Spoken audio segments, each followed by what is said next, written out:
The storm came without warning that August night, turning the Arizona sky into a churning cauldron of sand and lightning.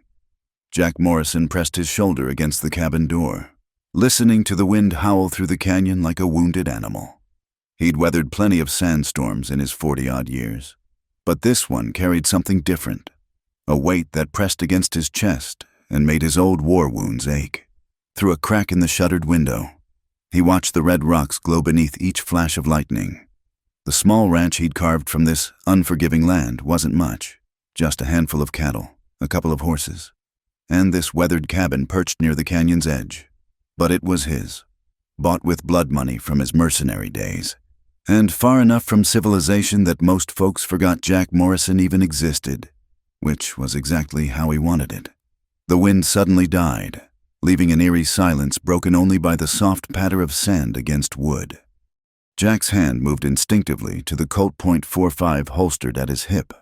In his experience, when a storm went quiet like that, it usually meant trouble was brewing. Then he saw it, a shadow moving through the swirling dust, stumbling toward his door. Not the purposeful stride of a man looking for shelter, but the desperate lurching of someone at the end of their strength. The figure collapsed just yards from his threshold, a dark heap against the pale sand. Jack waited, counting 60 heartbeats. Could be a trap, could be someone playing dead, waiting for him to open that door. But when lightning illuminated the scene again, he saw what made his blood run cold, a small bundle clutched in the fallen figure's arms, a child, cursing under his breath. Jack unbarred the door and stepped into the dying storm. The wind immediately tried to knock him sideways, but he pushed through, reaching the collapsed form in 3 quick strides. His hands found wool fabric, long hair tangled with sand, and yes, a child, burning with fever, an Apache woman, even in the darkness. He could tell by the pattern of her dress, the style of her moccasins. Jack's jaw tightened. Apaches and white settlers had been killing each other in these parts for decades. Just last month, a band had attacked the Garrett Ranch, leaving nothing but ashes and graves. But the child whimpered, and something in that small sound cut through his hesitation. Jack gathered them both up. The woman was lighter than she should be, all sharp bones beneath the wool, and hauled them inside. He laid them on the buffalo hide rug near the fireplace, quickly stirring the embers back to life. The flame's glow revealed more than he wanted to see. The woman's dress torn and stained with blood, her face gaunt with hunger. The child, a boy, maybe 6 years old, shivering despite his fever. Jack fetched water and clean cloth, then knelt beside them. As he pressed the damp fabric to the woman's forehead, her eyes fluttered open, dark eyes, wide with fever and fear. Locked onto his face, her cracked lips moved, forming words he couldn't quite catch. Then, clear as a bell through the storm's fading rumble, she whispered, "Jack Morrison." The cloth slipped from his hand. He stared down at her, his mind racing back through years of violence and regret. Those eyes, he'd seen them before, seen them above the barrel of his rifle, seen them wide with terror as soldiers torched a village, seen them defiant even as he'd held her life in his hands. Mary. He breathed. The name felt strange on his tongue. His name for her, because her Apache name had been too difficult for his squad to pronounce. Mary Two Horses, they'd called her. The woman who'd fought like a wildcat when they'd raided her village 7 years ago. The woman whose life he'd spared when his orders had been to leave no survivors. The woman he'd helped escape in the dead of night, against every oath he'd sworn as a soldier. She tried to speak again, but only managed a rattling cough. Jack forced himself to focus, to push aside the shock and tend to the living. He heated water, mixed in a little whiskey and honey, and carefully spooned it between her lips. For the boy. He ground up some willow bark for the fever, mixing it with sugar to mask the bitter taste. Through the long night, he worked, cleaning wounds, knife cuts on her arms, as if she'd fought someone off, burning the fever out of the child with cool cloths and prayers he hadn't spoken since childhood. All the while, Mary drifted in and out of consciousness, sometimes calling out an Apache, sometimes just staring at him with those knowing eyes. When dawn finally broke, painting the canyon walls gold and crimson, both woman and child were sleeping. Jack slumped in his chair, watching them breathe, trying to make sense of it all. Why had she come here? How had she even known where to find him? He'd covered his tracks well after leaving the army, changed his name, built this place with his own hands in a canyon most maps didn't even show. The boy stirred, whimpering. Without thinking, Jack reached out and smoothed the child's hair. The gesture felt strange. He hadn't comforted a child since before he'd become the kind of man who burned villages and counted scalps for pay. Mary's eyes opened, clearer now. She watched him touching her son's hair, and something flickered across her face. Not quite gratitude, not quite trust, but something in between. "Water," she said in English, her voice hoarse. Jack helped her sit up, holding the cup to her lips, this close. He could see the premature lines around her eyes, the streak of gray in her hair. 7 years had aged her more than they should have. 7 years since that night when he'd cut her bonds and pointed her toward the river, telling her to run and never look back. "Why?" he asked, the question encompassing everything. "Why are you here? Why did you find me? Why now?" She studied him for a long moment, then glanced at her sleeping son. "Samuel," she said. "His name is Samuel." A white name. Jack felt something twist in his chest. "Your husband?" "Dead." The word came out flat, emotionless. "Soldiers, 3 weeks ago." "I'm sorry." Her laugh was bitter, barely more than an exhale. "You are sorry, always sorry. Jack Morrison, sorry when you burn, sorry when you kill, sorry when you save one woman and let 20 die. The accusation hit like a physical blow. Jack set down the water cup, his hands suddenly unsteady. "I couldn't save them all. You know that. I would have been shot as a traitor." "Yes." She closed her eyes. "I know." They sat in silence as the morning sun climbed higher. Outside, a hawk cried, and somewhere in the distance, Jack's cattle were lowing. Normal sounds of a normal day. Except nothing about this was normal. "The boy," Jack finally said.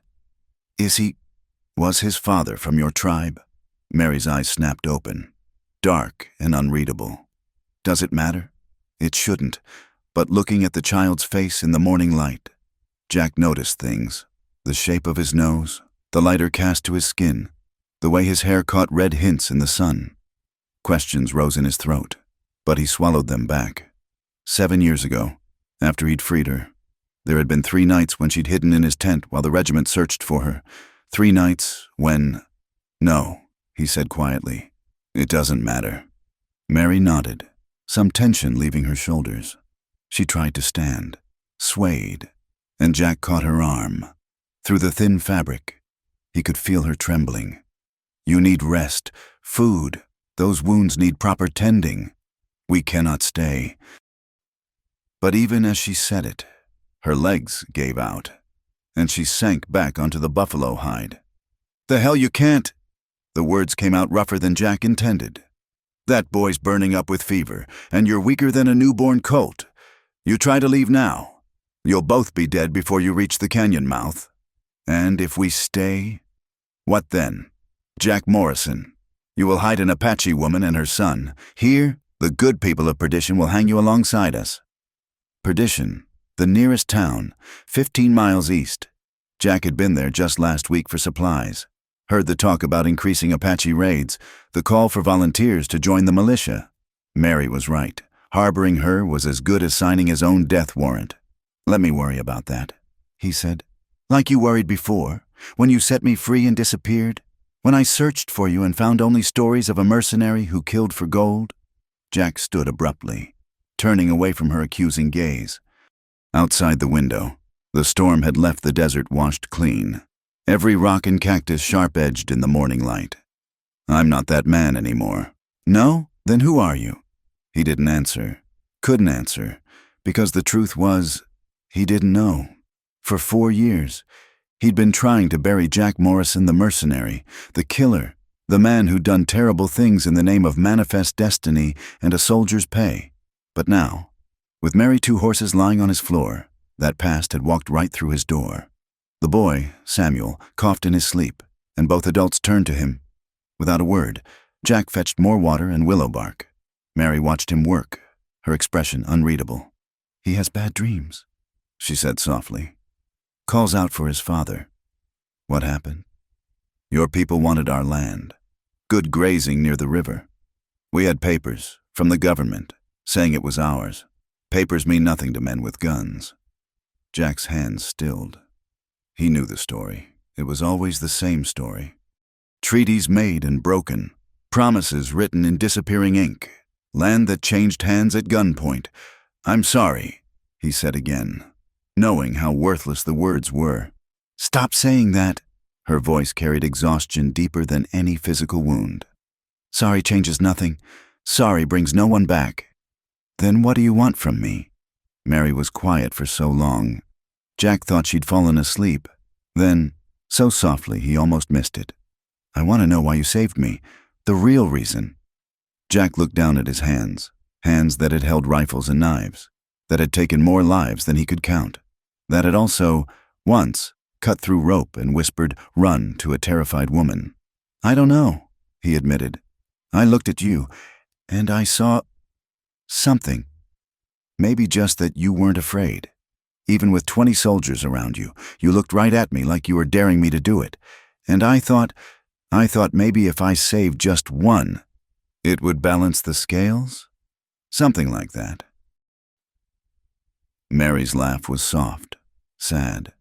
"The scales can never balance. Jack Morrison, the dead outweigh the living, always." Outside, the hawk cried again, and the morning sun climbed toward its zenith. Inside the cabin, a Apache woman, her son, and a former soldier sat with their ghosts, while the desert wind whispered secrets through the gaps in the walls. 3 days passed before Mary could stand without swaying. 3 days of desert heat and cold nights, of Samuel's fever breaking and returning, of awkward silences filled with unspoken history. Jack went about his routine, feeding the horses, checking the cattle, mending a broken fence post, but always with one eye on the cabin, alert for trouble. On the 4th morning, he found Mary trying to pack their few belongings into a worn leather pouch. Her hands shook with the effort, and when she tried to lift Samuel, she nearly dropped him. "You're not going anywhere," Jack said from the doorway. "We have stayed too long already."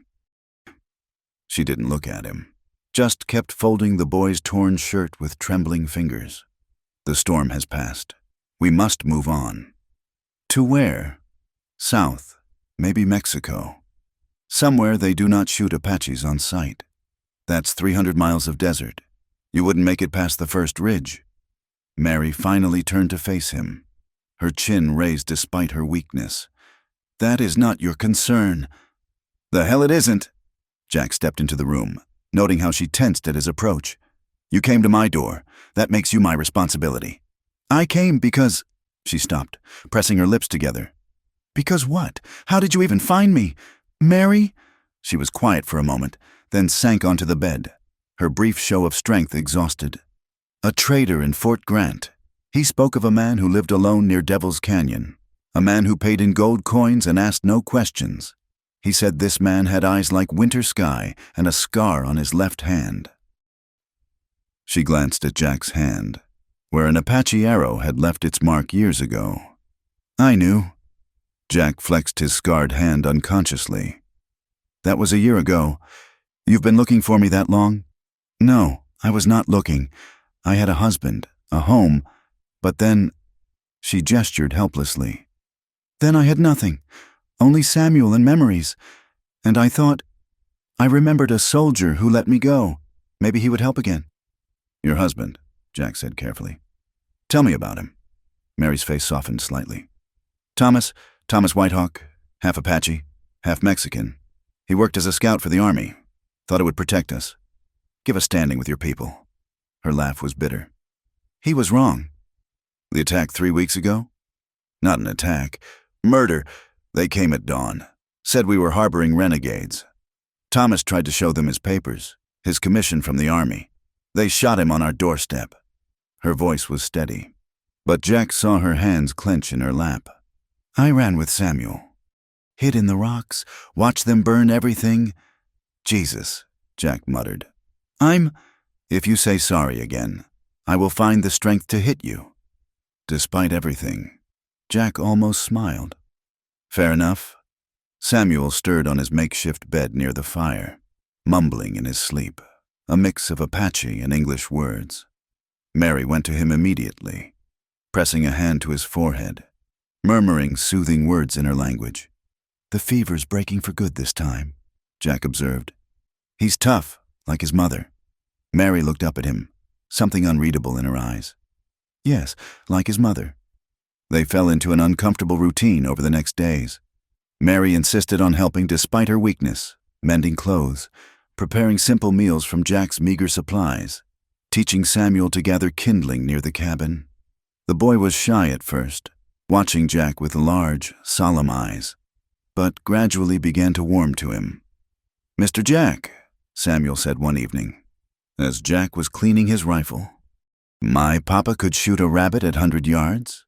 Can you?" Jack glanced at Mary, who kept her eyes on her sewing. "I've been known to hit what I aim at. Papa said shooting is easy. Living with what you shot is hard." The words hung in the air like smoke. Jack set down his rifle, studying the boy. "Your papa was a wise man. He's dead now." Samuel said it matter-of-factly, the way children do when they're still trying to understand what death means. "Mama says he's with the spirits. Do you believe in spirits, Mr. Jack?"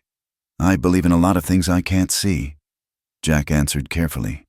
"Wind can knock you down, but you can't grab hold of it. Same with memories, guilt, love." Mary's needle stilled. "Papa said love is the strongest spirit." Samuel continued. "Stronger than hate. That's why he married Mama, even though her people and his people were enemies." "Samuel," Mary said quietly, "that's enough questions. Time for bed." As she tucked the boy in, Jack stepped outside, needing air. The night was clear. Stars scattered like spilled salt across the black sky. He could hear coyotes in the distance, their calls echoing off the canyon walls. Mary joined him after a while, wrapping a blanket around her shoulders against the desert chill. They stood in silence, watching the stars wheel overhead. "His father," Jack finally said. "Thomas, was he good to you?" "Yes," no hesitation. "He was kind, gentle, nothing like—" She stopped. "Nothing like the soldiers who raided your village. Nothing like you," she corrected softly. Jack felt the words like a blow. "I never hurt you. No, you saved me, and that has been my burden to carry all these years." "Burden?" Mary turned to look at him, starlight catching in her eyes. "Do you know what it is like to owe your life to someone who destroyed everything else? To wake each day knowing you breathe because a killer chose mercy once? To see your people die and know you survived because one soldier found you? What, pretty? Interesting? Worth saving like a curiosity? That's not— Then what was it?" Her voice rose slightly, years of questions spilling out. "Why me? 23 people died that day. My sister, my cousin, children, elders. Why was I the one worth saving?" Jack had no answer. He'd asked himself the same question countless times over the years. In that moment, with the village burning and his squad drunk on violence, why had he looked at one Apache woman and seen something that stayed his hand? "I dream about it sometimes," Mary continued, her voice dropping back to a whisper. "The weight of being chosen, the guilt of surviving. Thomas helped me carry it, but now—" She pulled the blanket tighter. "Now I have only questions and a son who asks about spirits. Mary. Sarah." The correction came sharp and sudden. "My name is Sarah Whitehawk now. Mary, 2 horses died 7 years ago." Jack absorbed this, understanding. She'd reinvented herself, just as he'd tried to do. New name, new life, but the past always there. Waiting. "Sarah," he said, testing the name. "What do you need from me?" She was quiet for so long. He thought she wouldn't answer. Then, "Time. Just time to get strong, to figure out where we can go. Samuel and I, we cannot stay here. Your people will not allow it. But if we could just rest, heal, A few more days. Take all the time you need. You risk too much. Wouldn't be the first time. Sarah studied him in the darkness. You've changed. Have I? The soldier I remember had empty eyes, like he'd cut out pieces of himself to make room for orders. You have something in your eyes now. Regret, mostly. No? She shook her head. Not just regret, something else. Before Jack could ask what she meant, Samuel cried out from inside, not fever this time, but night terrors. Sarah hurried back in, and Jack followed, watching as she gathered the boy in her arms, rocking him, singing soft Apache words until he calmed. The next morning brought trouble. Jack was at the well when he spotted dust rising from the east, riders, moving fast. He dropped the bucket and ran for the cabin. Company coming. Hide in the root cellar. Sarah didn't argue, just grabbed Samuel and the trapdoor Jack indicated. As soon as they were down, Jack shoved a rug over the door and went to meet his visitors. 3 men, Brewster from the general store, Hawks the bartender, and a younger man Jack didn't recognize, all armed. Morrison, Brewster called out, reining up just outside comfortable shooting distance. Heard you had some trouble out here during the storm. No trouble, Jack replied evenly. Lost some shingles is all. Funny thing, Hawks said, spitting tobacco juice. Elijah here says he saw tracks, small moccasin prints, heading this direction, fresh, too, before the storm. The younger man, Elijah, had the eager look of someone trying to prove himself. Apache raiders hit the Donner place last month. We're checking all the homesteads. Haven't seen any Apaches, Jack said, which was technically true. He'd seen Sarah Whitehawk, not marry 2 horses. Mind if we look around? Brewster asked, though he was already dismounting. Actually, I do mind. Man's home is his castle and all that. The 3 men exchanged glances. Now, Jack, Hawks said, his hand drifting to his pistol, we're all neighbors here. Wouldn't want folks thinking you're harboring enemies of the territory. And I wouldn't want folks thinking they can ride onto my land and make accusations. Jack replied, You want to search my property? Get a marshal and a warrant. Otherwise, I'll thank you to move along. The tension stretched taut. Jack kept his hand relaxed but ready, knowing he could draw and fire before any of them cleared leather. They knew it too. His reputation as a gun hand had followed him despite his attempts at a quiet life.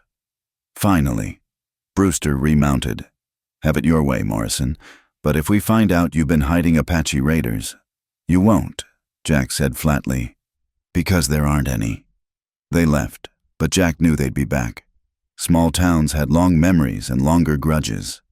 He waited until the dust settled, then helped Sarah and Samuel from the cellar. We'll leave tonight, Sarah said immediately. I will not bring death to your door. You'll leave when you're ready and not before. Jack, they're suspicious, but they don't know anything. We'll be careful. Maybe move you to the old mine shaft during the day, just to be safe. Sarah looked like she wanted to argue, but Samuel tugged on her dress. Mama, I'm scared. She knelt beside him, smoothing his hair. I know, little one, but Mr. Jack will keep us safe. The boy looked at Jack with those 2 serious eyes. Promise. Jack thought of all the promises he'd broken, all the oaths he'd sworn and abandoned. But looking at this child, this boy who might be anyone's son, who'd already lost so much, he found himself nodding. I promise.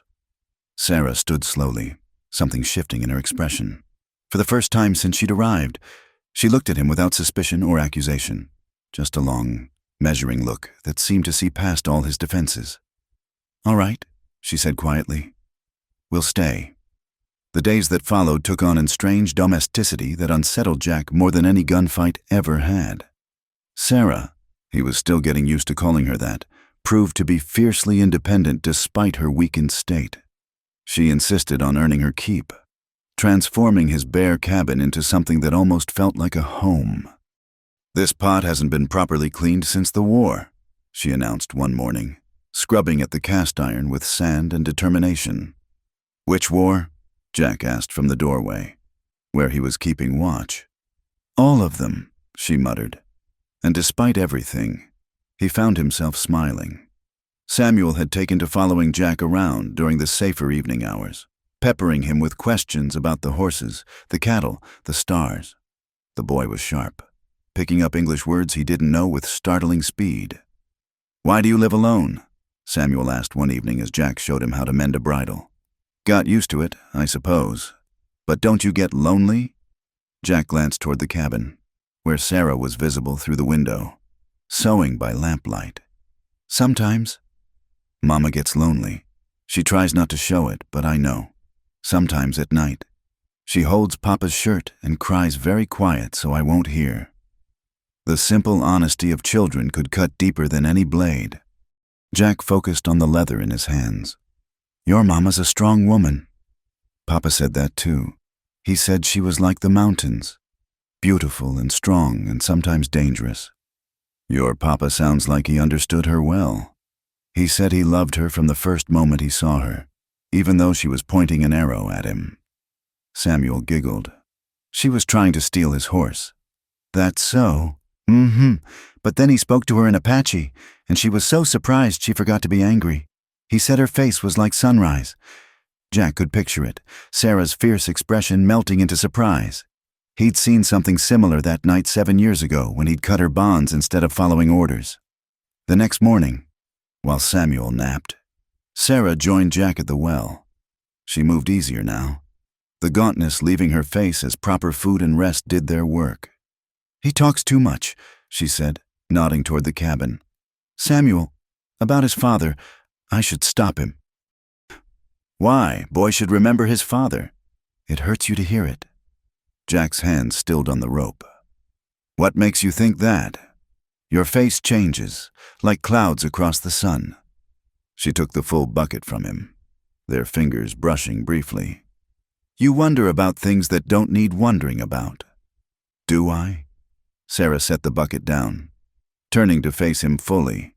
"Samuel is Thomas's son, in all the ways that matter. Thomas taught him to ride, to track, to respect the old ways and the new. Thomas sang him to sleep and picked him up when he fell." Her voice softened. "That makes him Thomas's son. I wasn't—" "Yes, you were." Her directness was like a splash of cold water. "And I understand. But Jack, some stones are better left unturned. Some questions better left unasked. Can you live with that?" Jack met her steady gaze, seeing in it not rejection but a kind of mercy. She was offering him a way out of the maze of possibilities and regrets, if he was wise enough to take it. "Yes," he said quietly. "I can live with that." That evening, the desert put on one of its grand displays. The sunset painted the rocks in shades of fire, and the temperature dropped enough to make sitting outside pleasant. Jack had brought out an old wooden chair for Sarah, while he and Samuel sat on upturned crates, watching the stars emerge. "Tell me about the time before," Sarah said suddenly. "Before you were a soldier. You weren't born carrying a gun." Jack was quiet for a moment, unused to being asked about his past. "Farm boy from Ohio. Nothing special. Had 3 sisters who tried to civilize me, a father who worked himself into an early grave, and a mother who prayed I'd become a minister." "A minister?" Sarah's laugh was soft, genuinely amused. "What happened?" "War happened, the first one, with Mexico. I was 17 and full of ideas about glory and honor. Enlisted the day after my birthday." He shook his head. "Young men are fools."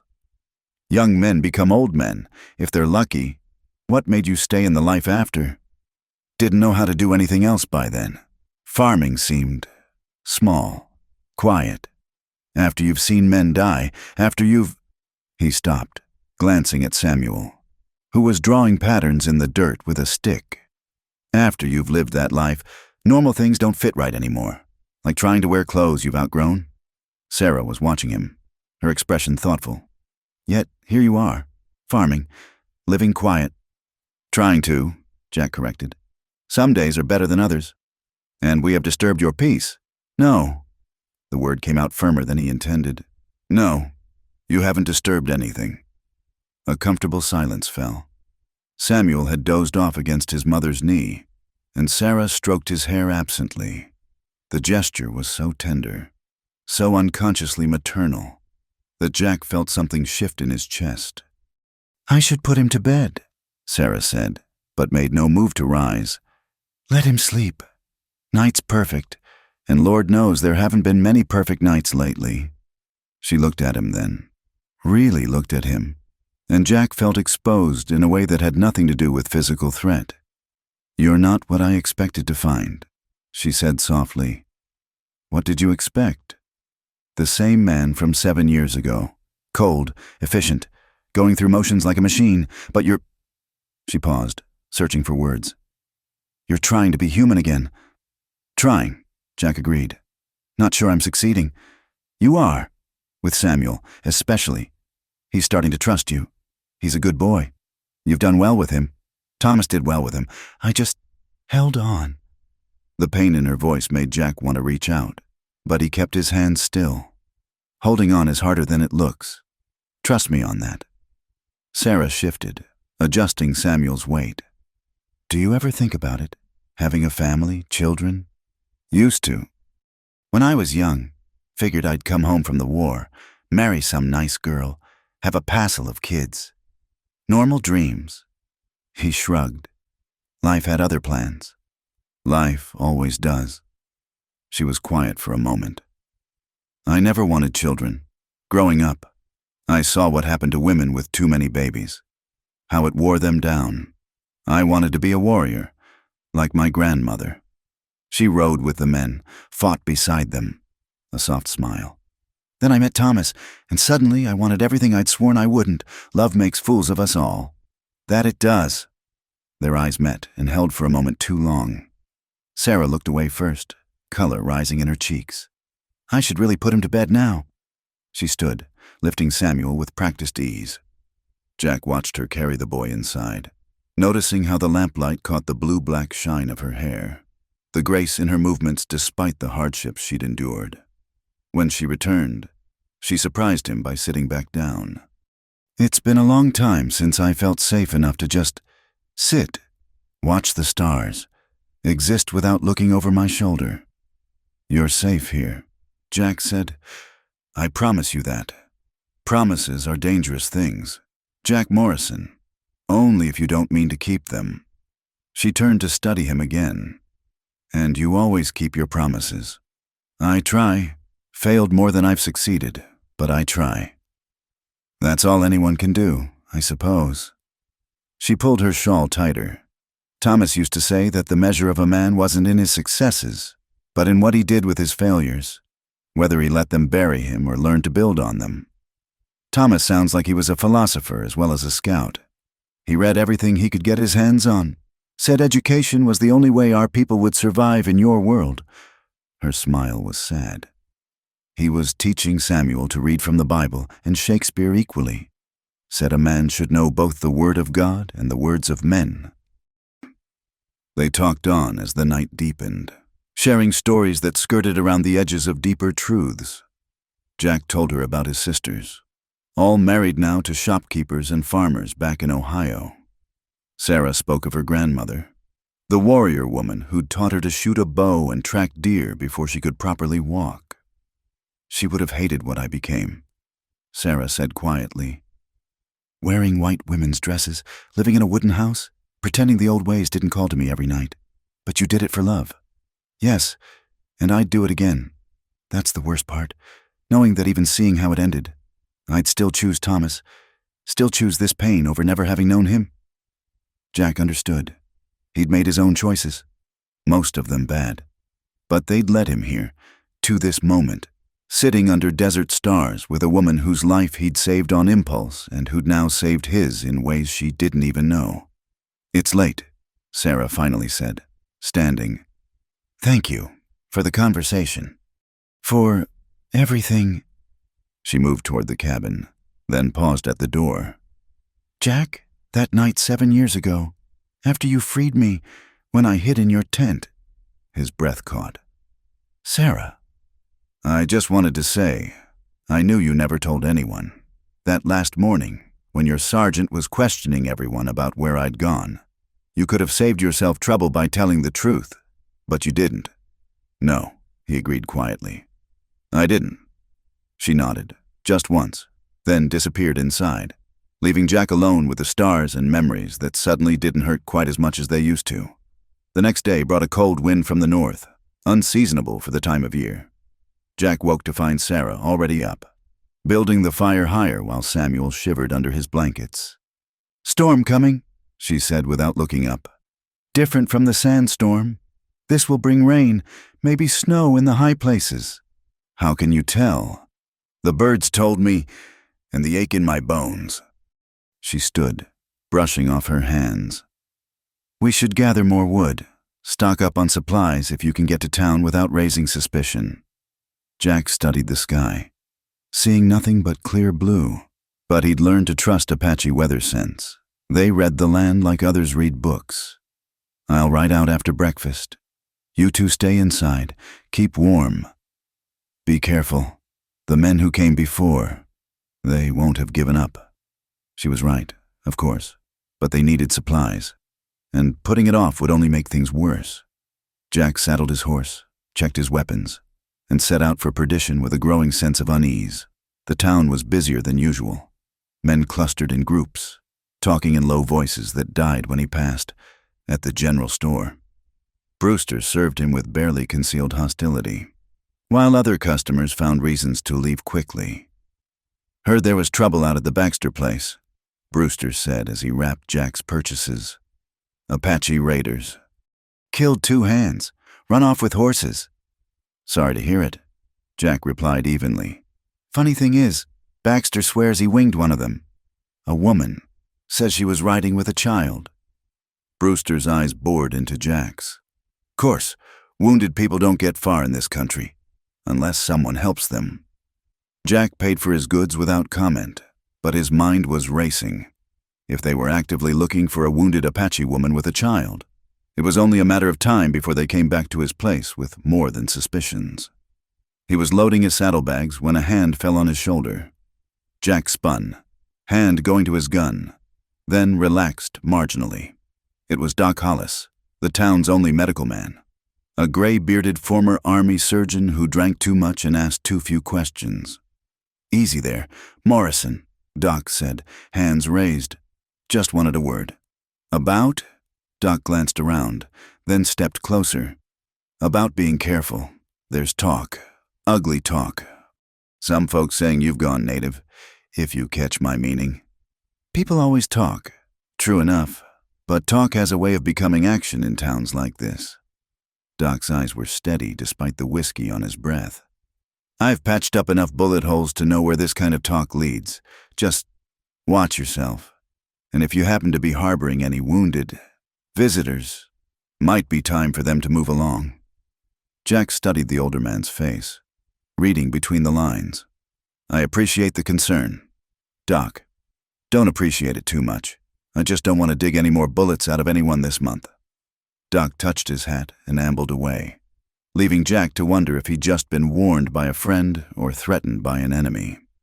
The ride home was tense, Jack constantly checking his back trail, but he reached the cabin without incident, finding Sarah and Samuel safe, though Sarah's face was tight with worry. "Trouble?" she asked. "Maybe. Probably." He set down the supplies. "They're looking for you. Someone saw a wounded Apache woman with a child." Sarah closed her eyes briefly. "Then we leave tonight. In this weather. You said yourself a storm's coming. Better to die in the storm than bring death to your door." "Nobody's dying," Jack said firmly. "Not you, not Samuel, and sure as hell not me. We'll figure something out." But even as he said it, he could feel the walls closing in. 7 years ago, he'd saved her on impulse, a moment of mercy in a life full of violence. Now that impulse had circled back, bringing with it complications he couldn't shoot his way out of. Looking at Sarah's determined face, at Samuel playing quietly by the fire, Jack realized something that should have terrified him. He'd do it again, save them again, as many times as it took. The question was whether this time it would cost them all their lives. The storm Sarah predicted arrived just after midnight, bringing sheets of cold rain that hammered the cabin roof like gunfire. Jack lay awake listening to it, one hand resting on the coat beneath his pillow. In the main room, he could hear Sarah moving quietly, probably checking on Samuel for the dozenth time. Morning brought no relief. The rain had turned to sleet, coating everything in a thin shell of ice that made travel treacherous. Jack was feeding the horses when he heard them coming, multiple riders, moving slow but steady through the weather. He made it back to the cabin just as the first riders crested the ridge. 8 men this time, including Sheriff Watson from Perdition. No more pretense of neighborly concern. "Sarah," he called quietly. "Take Samuel to the root cellar, now." She didn't argue, gathering the boy and disappearing through the hidden door just as the riders reached the yard. Jack stepped out to meet them, Winchester in hand but pointed at the ground. "Sheriff," he said evenly. "Hell of a morning for a social call." Watson was a hard man who had earned his star in the Lincoln County troubles. He studied Jack with pale eyes that missed nothing. "Cut the horseshit. Morrison. We know they're here." "Who's here?" "The Apache woman and her brat. Elijah found their tracks leading right to your door. Plain as day before this storm hit." Jack's mind raced, but his face stayed calm. "Tracks can be misleading, especially in this country. Not these tracks." Watson shifted in his saddle, water streaming off his hat brim. "Here's what's going to happen. You're going to bring them out, nice and peaceful. They'll be taken to Fort Grant for processing. Nobody needs to get hurt. And if I tell you there's nobody here but me, then we'll search the place. And if we find you've been lying..." Watson's hand moved to rest on his pistol. "Harboring hostiles is a hanging offense. Morrison, you know that." The other men had spread out in a semicircle, cutting off any escape routes. Jack recognized most of them, townsmen playing at being Indian fighters, eager for glory and Apache scalp bounties. "You got a warrant, Sheriff?" "Don't need one. Territorial law says we can search any property when pursuing hostile Indians." "And you're sure they're hostile? A woman and child." "Any Apache not on the reservation is considered hostile." Watson's patience was wearing thin. "Last chance, Morrison. Bring them out." Jack was calculating odds. Distances, cover, 8 men, spread out. He might take 3 or 4 before they got him, but that would leave Sarah and Samuel defenseless, and these men wouldn't be gentle with Apache prisoners. "All right," he said finally.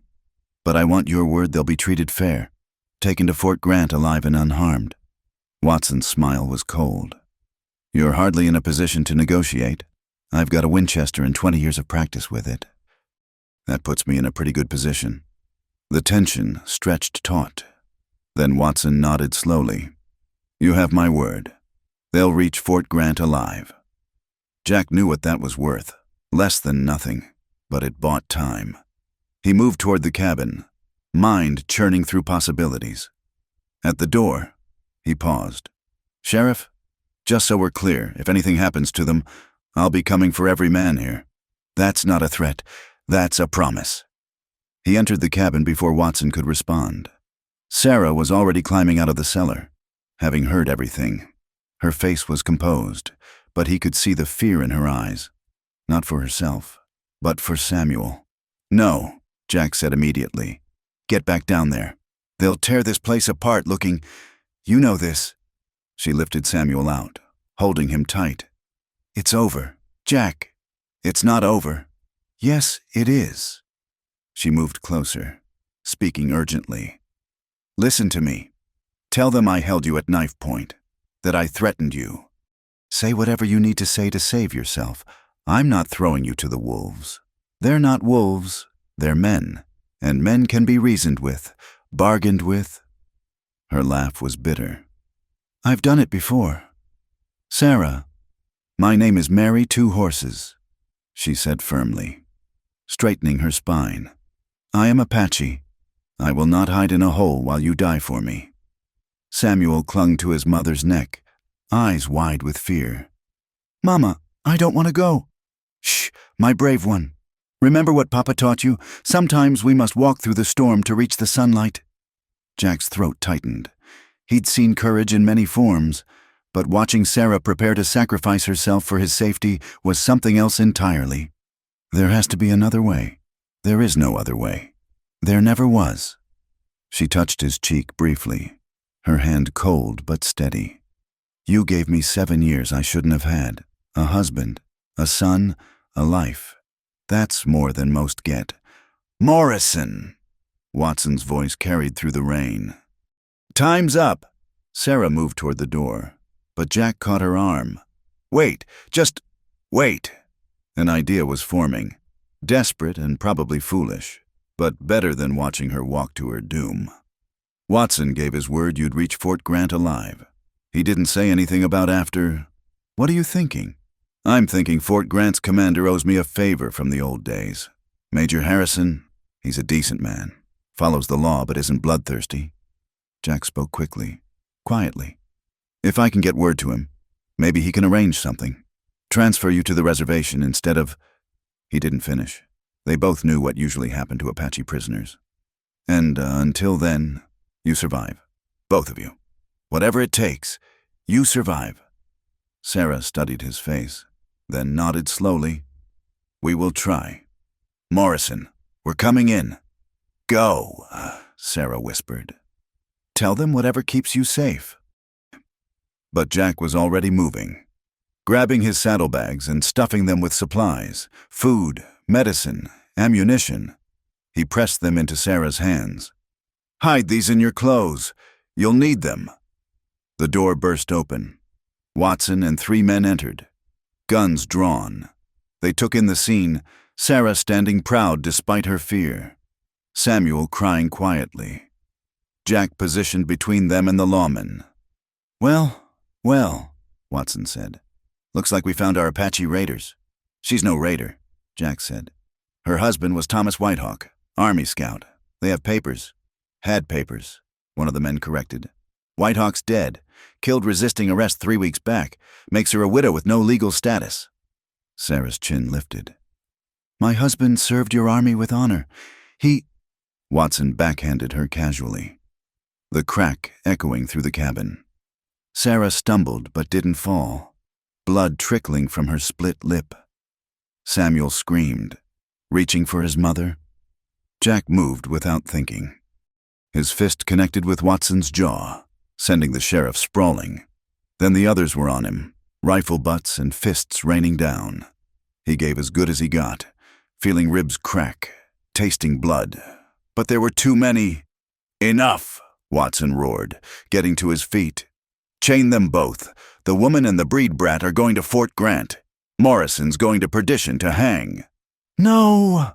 Sarah struggled against the men holding her. "He didn't know. I forced him." "Save it, squaw." Watson spat blood. "I saw what I saw. He assaulted a lawman protecting Apache hostiles. That's all the judge needs to know." They dragged Jack outside, binding his hands behind his back. Through swelling eyes, he saw them loading Sarah and Samuel onto a wagon, the boys' terrified cries cutting through the storm. "Jack!" Sarah called out. "Jack!" He met her eyes across the muddy yard, trying to pour everything he couldn't say into that look. "Stay strong. Protect Samuel. Survive." Then someone clubbed him from behind, and the world went dark. Jack woke to pain and the smell of wet horse blankets. He was in a cell, Perdition's single jail cell, a cramped stone box behind the sheriff's office.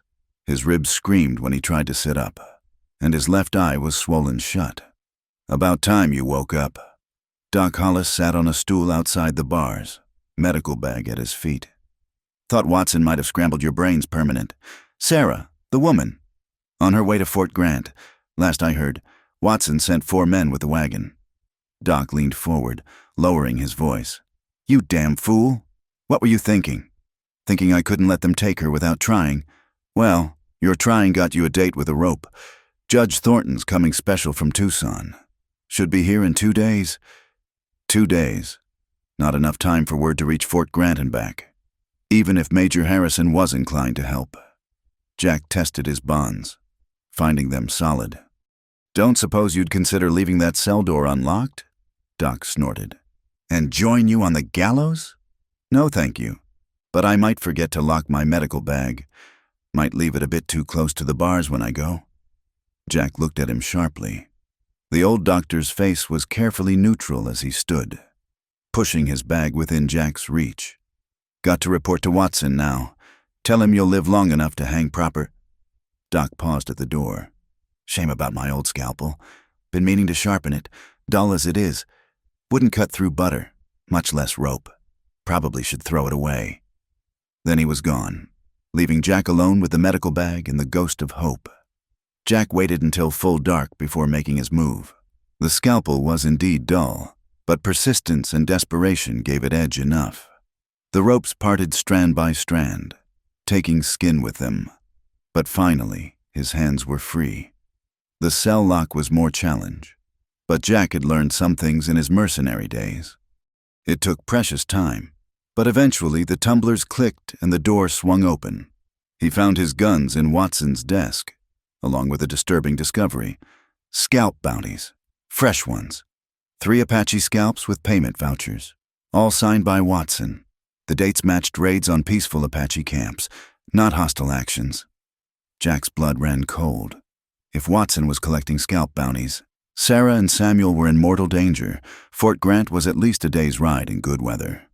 In this storm, the wagon would move slowly.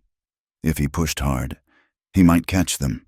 He slipped out the back, finding his horse in the livery, another bit of luck that felt like Doc's hand at work. Minutes later, he was riding hard into the storm, following the muddy track toward Fort Grant. The rain had turned to snow in the high passes, coating the world in white. Jack pushed through it, trusting his horse to find the way when visibility dropped to nothing. Somewhere ahead, Sarah and Samuel were facing death with every mile. He'd saved her once from soldiers' violence. Now he had to do it again, or die trying. Near dawn, he found the first body, one of Watson's men, an arrow through his throat, already stiff with cold. Jack dismounted, studying the scene. The wagon tracks veered off the main trail here, heading into rough country. Blood on the rocks, signs of struggle. Sarah had made her move. He followed the tracks into a maze of canyons, the snow making everything treacherous. Another body, this one shot, not arrowed. So Sarah had gotten a gun somehow. Good girl.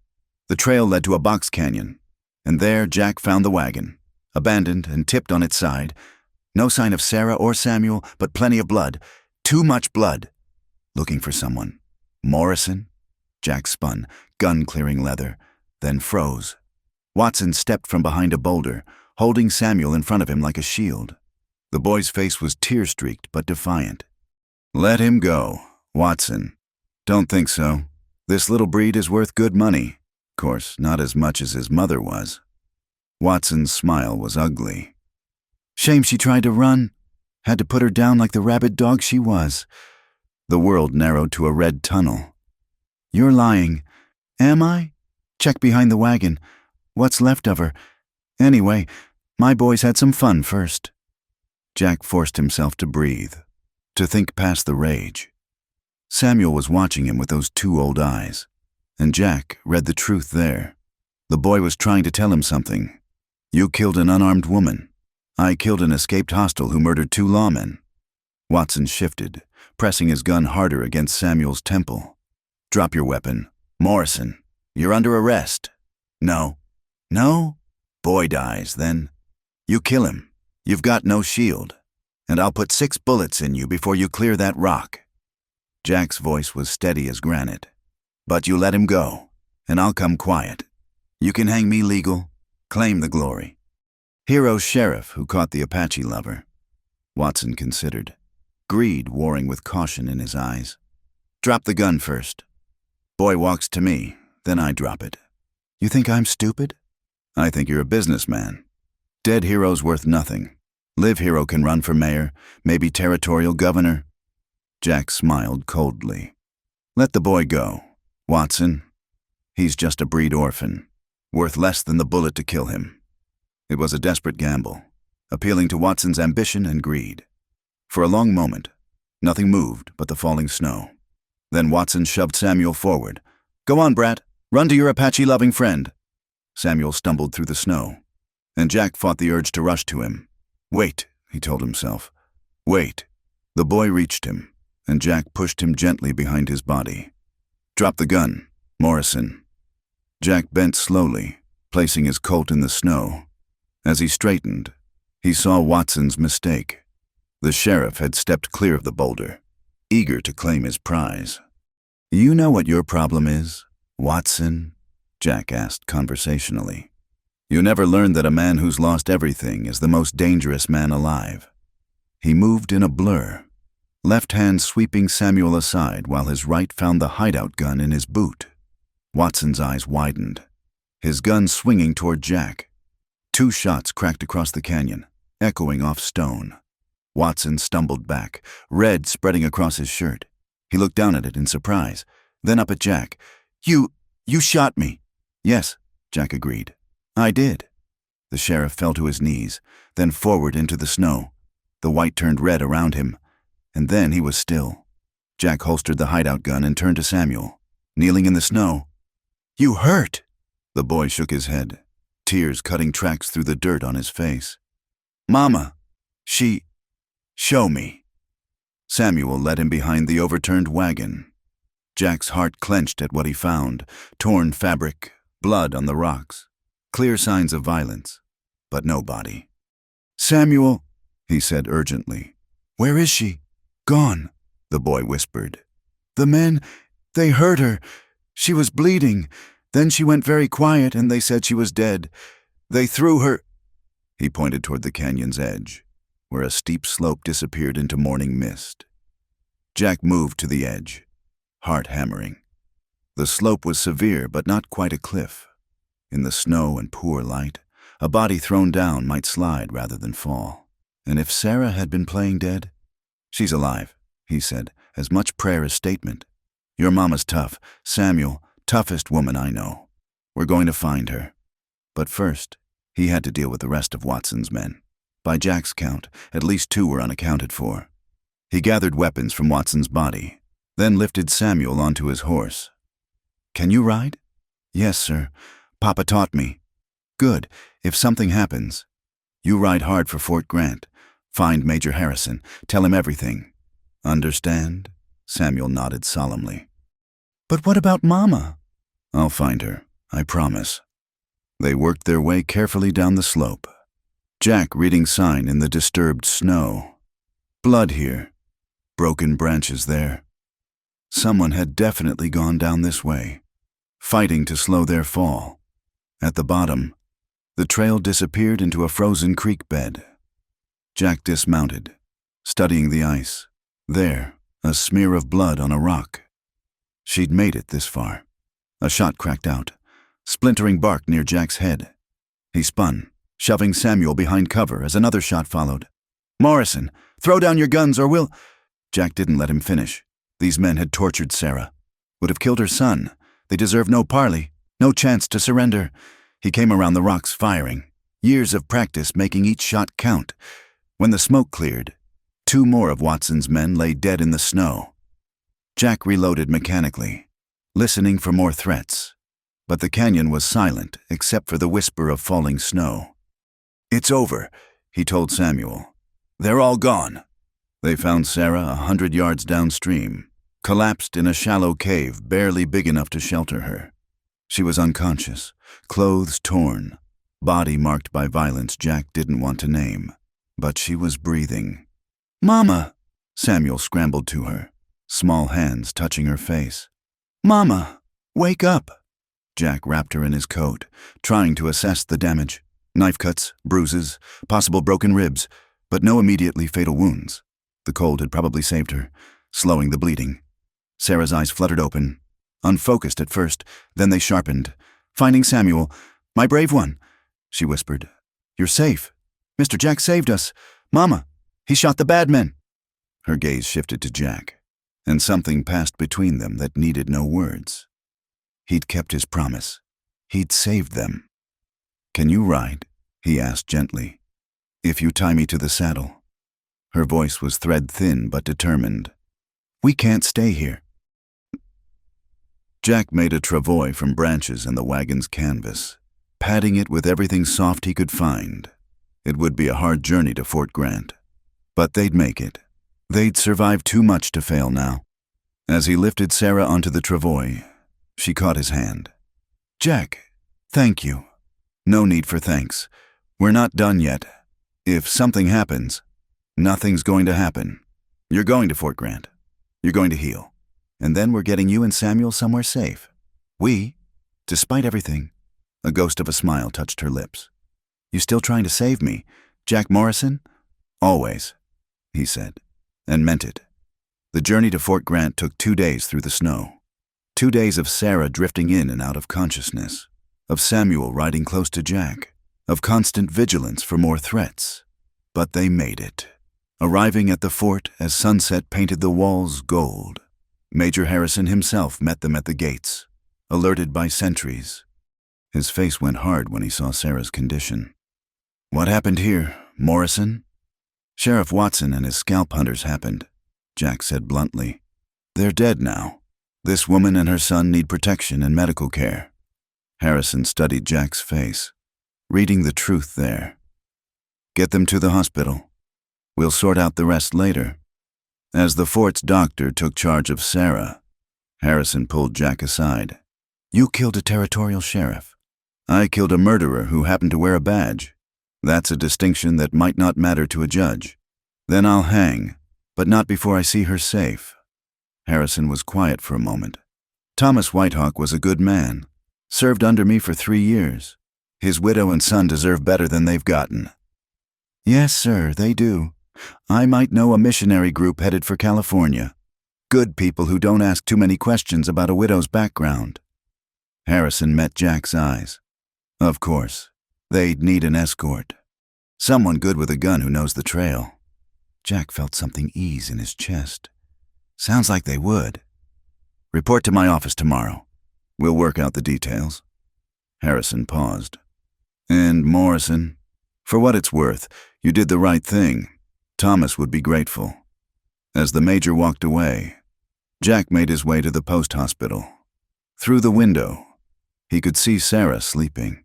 Samuel curled up beside her. They were safe, for now. But safe wasn't enough anymore. They deserved a future, a real life free from the shadow of hatred and violence. And Jack Morrison, killer turned protector, would see they got it, even if it cost him everything. The Fort Hospital smelled of carbolic acid and wood smoke. Jack sat beside Sarah's bed, watching her sleep while Samuel dozed in a chair nearby. 3 days had passed since their arrival. 3 days of Sarah fighting fever and infection while the doctor, a competent man named Brennan, did what he could. "She's strong," Brennan had said that morning. "Stronger than most, but the body can only endure so much." Now, in the quiet afternoon, Sarah's eyes opened. They were clearer than they'd been in days, focusing on Jack's face with something like wonder. "You're still here?" she whispered. "Where else would I be?" "Anywhere else. Away from the trouble we've brought you." Jack leaned forward, keeping his voice low to not wake Samuel. "You didn't bring me trouble. I found it all on my own years ago. You just gave me a reason to face it." Sarah tried to sit up, winced, and let him help her. The bruises had faded to yellow-green, but she moved carefully, protecting ribs that were still mending. "The major came yesterday," she said. "Told me about California, about the missionaries. Good people, from what Harrison says. They run a school, help folks get established. Samuel could get proper education." "And you? Will you take us there and disappear again?" The question hung between them like smoke. Jack had been asking himself the same thing for 3 days, wrestling with possibilities and impossibilities. "I don't know," he admitted. "Depends on what you want." Sarah was quiet for a long moment, watching dust motes dance in the sunlight. "Do you know what I thought about? Lying in that canyon, believing I would die." "What? That night in your tent, 7 years ago?" Her voice was soft, almost dreaming. 3 nights. Actually, you gave me your blanket, slept on the ground. Never touched me, never asked for anything, just protected me, fed me, talked to me like I was human. You are human. Not to most of your people, But to you. She turned to look at him fully. Do you remember what we talked about? Jack's throat tightened. He remembered everything about those 3 nights. Her questions about his life before the war. His halting attempts to explain why he'd saved her. The way she'd looked at him when he'd finally led her to safety. Not with gratitude. Exactly. But with something deeper. I remember you asked me why soldiers fought. What made men leave their homes to kill strangers? And you said sometimes men don't choose war. It chooses them. That once it has you, it doesn't let go easy. Sarah's hand found his. Her fingers still too thin but warming with life. You were wrong about one thing, though. What's that? War does let go, eventually, when something stronger comes along. Their eyes met and held. Jack felt something shift in his chest. A wall crumbling that he'd built stone by stone over 20 years. Sarah, I know all the reasons this is impossible, she continued. I'm Apache. You're white. I'm a widow, still mourning. You're a wanted man now.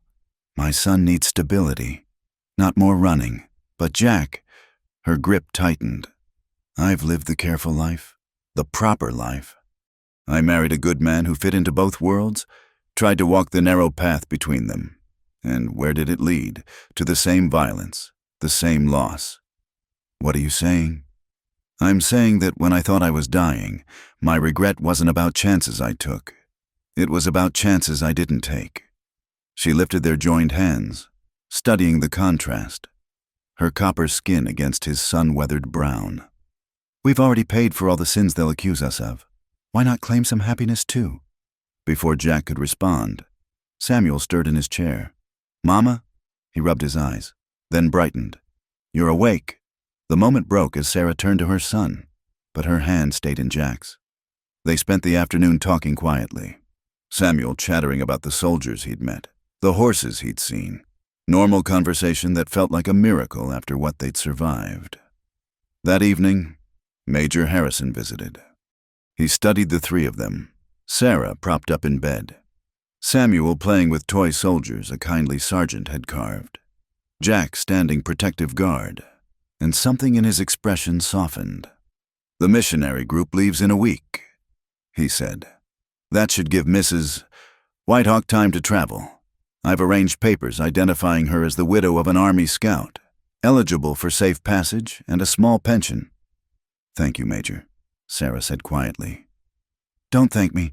Thank Morrison here. He called in a debt I owed from the Chiricahua campaign. Harrison's gaze shifted to Jack.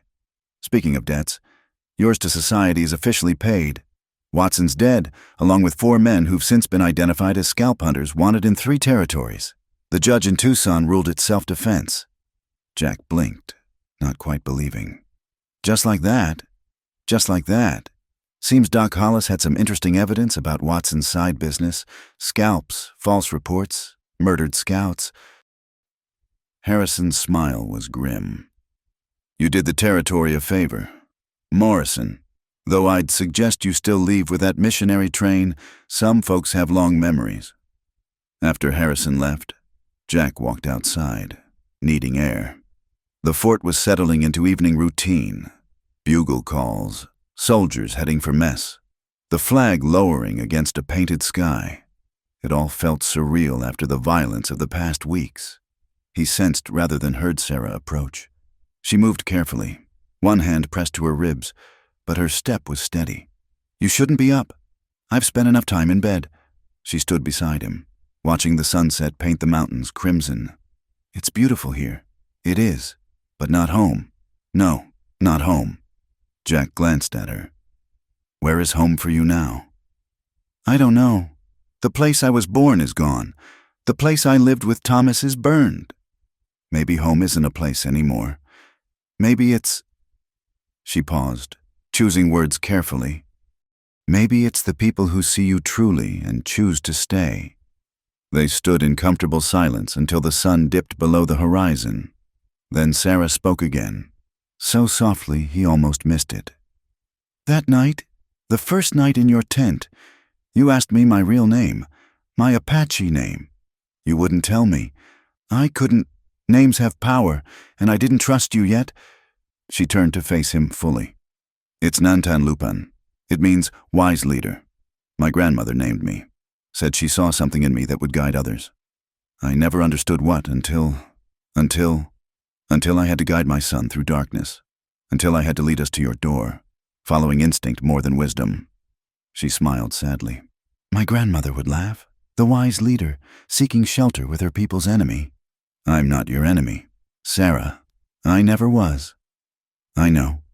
She moved closer, close enough that he could smell the sage smoke in her hair from the healing ceremonies the fort's Apache scouts had performed. That's what frightens me. It would be easier if you were. Why? Because then I wouldn't feel this. She took his hand, placed it over her heart. Through the thin fabric, he could feel it racing. When those men came to your cabin, when they beat you for defending us, I thought they would kill you, and I realized something. What? That losing you would break something in me that losing Thomas didn't, not because I loved him less, but because... She struggled for words. Thomas was safety, comfort, a bridge between worlds. But you're the storm and the shelter both. You're every dangerous choice I've never let myself make. Jack's hand cupped her face, thumb tracing the fading bruise on her cheekbone. I'm not a good man. Sarah, I've done things. I know what you've done. I've seen the darkness in you, same as you've seen mine. That's why this works. She leaned into his touch. We match, Jack Morrison. Two broken people who fit together in ways whole ones couldn't. He kissed her then. There in the twilight with the fort's evening gun booming across the desert. It wasn't their first kiss. That had been days ago in his cabin, desperate and tinged with farewell. This was different. This was a beginning. When they broke apart, Sarah was smiling through tears. Is this madness? Probably, but I've been mad for years. Might as well have company. She laughed, the first real laugh he'd heard from her. The missionary train, California. Will you come with us? Not just as guard, but as family? The word hung between them, fragile and powerful. Family. Something Jack had thought he'd lost the right to years ago. Samuel adores you. Asks every day when Mr. Jack will teach him to shoot, to track, to ride like a real cowboy. Her expression grew serious. I won't lie to him about his father. Thomas deserves to be remembered. But Samuel needs someone living to guide him, especially in your world. Our world, Jack corrected. It's got to be our world now, or none of this works. Yeah, our world. They made their way back to the hospital, where Samuel was regaling Dr. Brennan with an elaborate story about fighting bandits. His face lit up when he saw them. Mama, Mr. Jack, Dr. Brennan says you're getting better every day. I am, little one. Sarah sat carefully on the bed, motioning Jack to join them. Samuel, we need to talk about California. The boy's face fell. Are we leaving Mr. Jack? Sarah glanced at Jack, who cleared his throat. Actually, Samuel, I was thinking I might come along, if that's all right with you. Samuel's whoop of joy could probably be heard at the officer's mess. He launched himself at Jack, who caught him, mindful of small bones and big emotions. Really? You'll stay with us? If you'll have me. Forever? Jack met Sarah's eyes over the boy's head. As long as you'll let me. The next days passed in a blur of preparations. Jack sold his ranch through the Fort Sutler, getting less than it was worth, but enough to start fresh. Sarah grew stronger daily, the resilience that had carried her through so much asserting itself. They were married quietly by the fort chaplain the night before the wagon train left. Major Harrison and Dr. Brennan stood as witnesses, while Samuel held the rings, simple bands Jack had commissioned from the fort blacksmith. It's not fancy, Jack apologized as he slipped the ring on Sarah's finger. It's iron, she replied. Strong, enduring, forged in fire. What could be more fitting? That night, they lay together for the first time as husband and wife. Not in passion, Sarah's body still healing, but in quiet intimacy. She traced the scars on his chest. Each one a story of violence survived. He mapped the new marks on her skin, promises that such harm would never find her again. I love you, she whispered in the darkness. I think I have since you cut my bond 7 years ago. I love you too, Jack replied, the words rusty from disuse but no less true. Took me a while to figure it out. We had to become different people first. The soldier and the captive could never have done this, but Jack, the rancher, and Sarah, the widow. She smiled against his shoulder. Maybe we had to lose everything to find each other. Maybe so. Morning came too soon, bringing the chaos of departure. 20 wagons, 50 souls heading west with hope and determination. Jack rode alongside Sarah's wagon. Samuel perched beside her, learning to handle the reins. As Fort Grant disappeared behind them, Sarah began to sing, an Apache traveling song her grandmother had taught her. Samuel joined in, his young voice mixing with hers. After a moment, Jack added his own voice, humming along to the unfamiliar melody. They were a strange family, built from loss and found in violence. A former soldier seeking redemption, an Apache widow refusing to surrender, a boy bridging two worlds with innocent faith.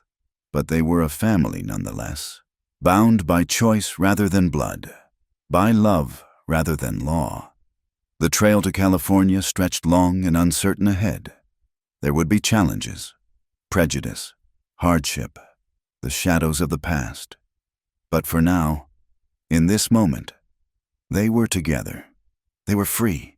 They were home. "Look," Samuel called out, pointing ahead. "Eagles."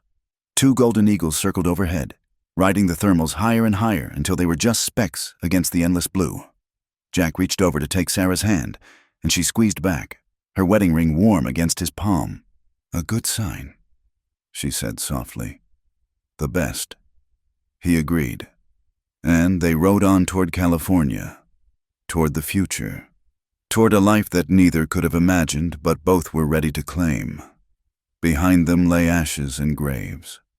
Ahead lay possibility. It was enough. It was everything.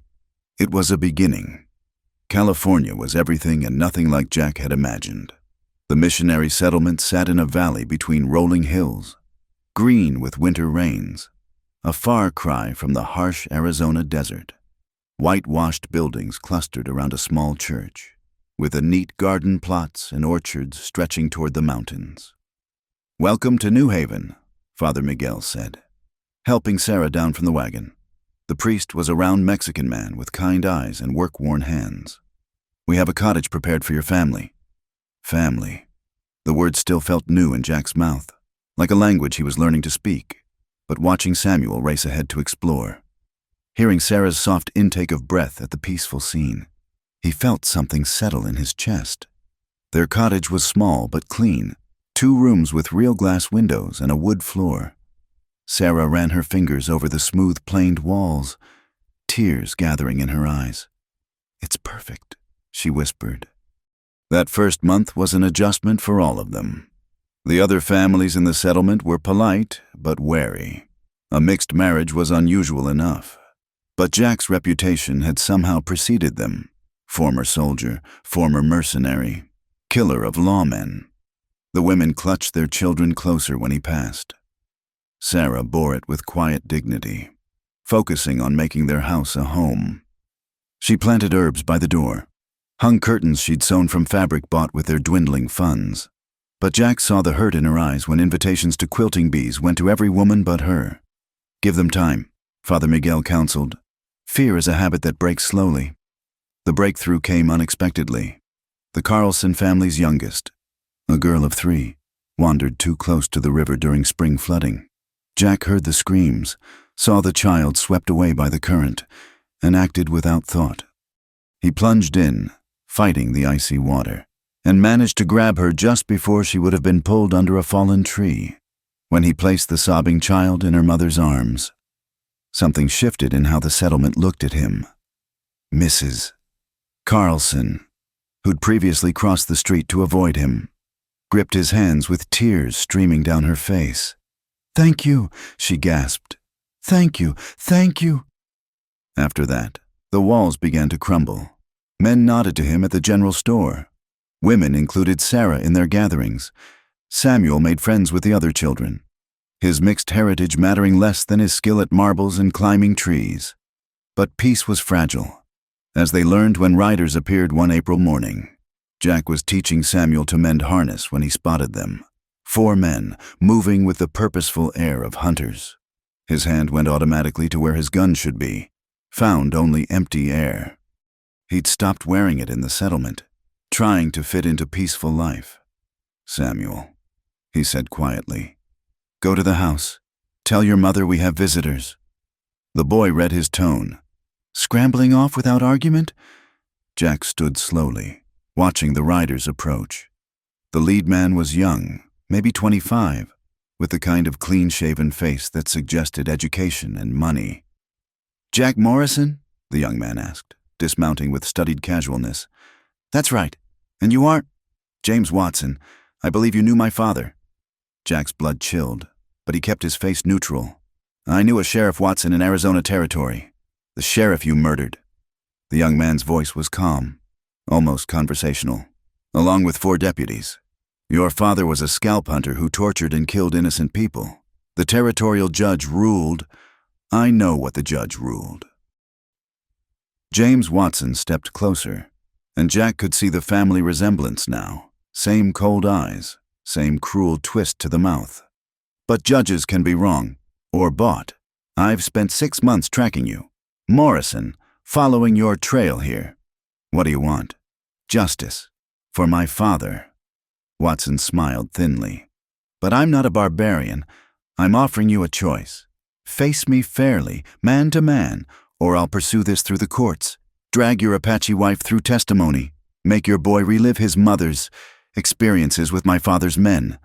The threat hung in the air like poison. Jack glanced toward the cottage, saw Sarah watching from the doorway. She'd heard everything. He could tell by the set of her shoulders. "When?" "Tomorrow. Dawn. The meadow past the church." Watson remounted, touching his hat mockingly. "Bring whatever weapon you prefer. I'm not particular." They left Jack standing in the dusty yard, mind racing. He'd thought that life behind him, but violence had a way of following some men like their own shadow. Sarah met him at the door, Samuel peering around her skirts. "I heard," she said simply. "I won't let him drag you through." "You won't face him either." Her voice was fierce. "We didn't come all this way for you to die in some pointless duel. If I don't, he'll make our lives hell. Men like that don't give up." Sarah gripped his arms, forcing him to look at her. "Then we run again. California's big. We can disappear." "For how long?" "Until the next Watson shows up. The next ghost from my past."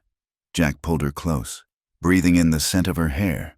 "I'm tired of running, Sarah. Tired of looking over my shoulder." "So you'll look down a gun barrel instead?" He didn't answer. Couldn't answer. That night, they held each other as if trying to memorize the feeling. Sarah traced his scars again, whispering Apache prayers against his skin. Samuel climbed into bed with them near midnight, scared by dreams he couldn't name. "Don't go," the boy whispered against Jack's chest. "Please don't go." "Shh," Jack soothed, but made no promises. He'd learned the weight of unkept words. Dawn came gray and misty, the valley wrapped in fog that made everything dreamlike. Jack dressed carefully, strapped on the coat he'd cleaned and oiled the night before. Sarah watched from the bed, her face carved from stone. "I love you," he said. "Then stay. I love you enough not to." He kissed her once, fierce and final, then left before his resolve could weaken. The meadow was empty when he arrived, fog swirling around his boots, but he didn't have long to wait. James Watson emerged from the mist like a specter, accompanied by the same 3 men.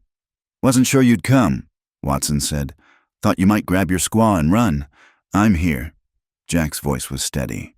"Let's get this done. Eager to die, eager to end this. One way or another." Watson nodded to one of his men, who stepped forward with a wooden case. Inside were 2 matching revolvers, pristine and deadly. "We'll make it proper," Watson said. "Back to back, 20 paces. Turn and fire on the count." Jack picked up one of the revolvers, checking its balance and load. 6 shots. Though if it went past 1, something had gone very wrong. "Who counts?" My man Silas, unless you object." "No objection." They took their positions, backs touching briefly. Jack could feel the younger man's tension, the barely controlled rage that had driven him across territories for revenge. He understood it, had felt it himself, but rage made men stupid, made them rush their shots. "Gentlemen," Silas called out, "on my count, 1. Jack walked forward, measuring each step.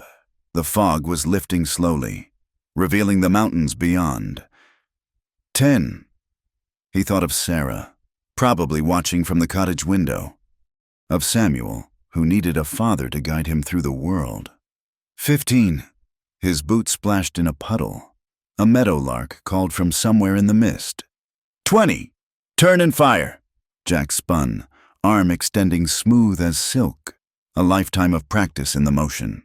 He saw Watson turning, saw the gun rising, saw the exact moment the younger man realized he was too slow. The shots came almost together, but almost was everything in a gunfight. Jack felt the wind of Watson's bullet pass his ear. His own shot took Watson's center chest, spinning him back into the wet grass. For a moment, nobody moved. Then Watson's men rushed to their fallen leader, and Jack walked forward slowly. Gun still ready but pointed down. James Watson lay gasping, blood frothing on his lips. His eyes found Jack's face, already glazing but still capable of hate. "You murdered him," he gasped. "My father, your father murdered innocents for money," Jack said quietly. "I stopped him, just like I stopped you. More will come.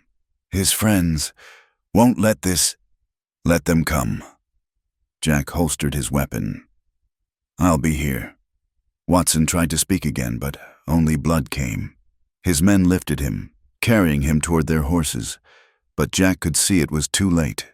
The young fool had thrown his life away for a father who deserved exactly what he got. Jack walked back to the settlement to find half the town gathered at the meadow's edge. Father Miguel pushed through the crowd, face grave.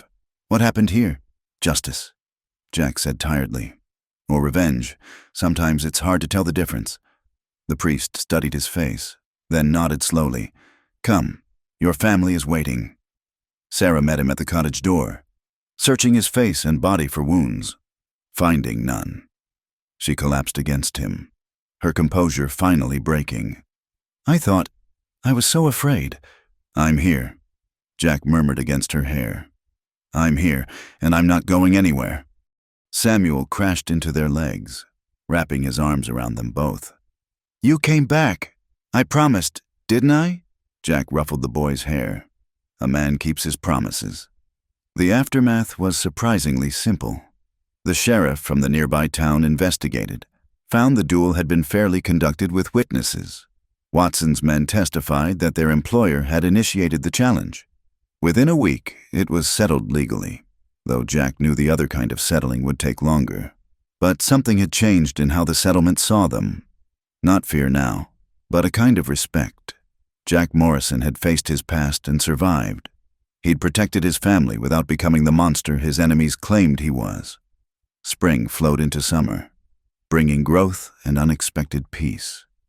Jack found work at the settlement's mill, his strong back and willingness to learn earning approval from men who'd once crossed streets to avoid him. Sarah's garden flourished, and her skill with herbs brought women seeking remedies for various ailments. Samuel thrived, his quick mind absorbing lessons from the settlement's teacher while his hands learned practical skills from Jack. In the evenings, the three of them would sit outside their cottage, Samuel reading aloud from his primers while Sarah mended clothes and Jack whittled toys from soft pine. "We're happy," Sarah said one night in July, wonder in her voice. After everything, I didn't think we could be. Happiness is like anything else." Jack replied, pulling her close. "You've got to work for it, fight for it sometimes, but mostly you've got to let yourself have it." She turned in his arms, moonlight silvering her face. "Do you ever regret it? This life? You could have stayed alone on your ranch, never dealt with any of this. That wasn't living, just existing." He kissed her softly. "You brought me back to life. Sarah, you and Samuel both. How could I regret that? August brought news that made their tentative peace feel more permanent. Major Harrison wrote that Thomas Whitehawk's service records had been reviewed, resulting in a full pension for his widow. The monthly stipend wasn't much, but combined with Jack's mill wages, it meant security they hadn't dared dream of. "We could buy land," Sarah said, reading the letter for the third time.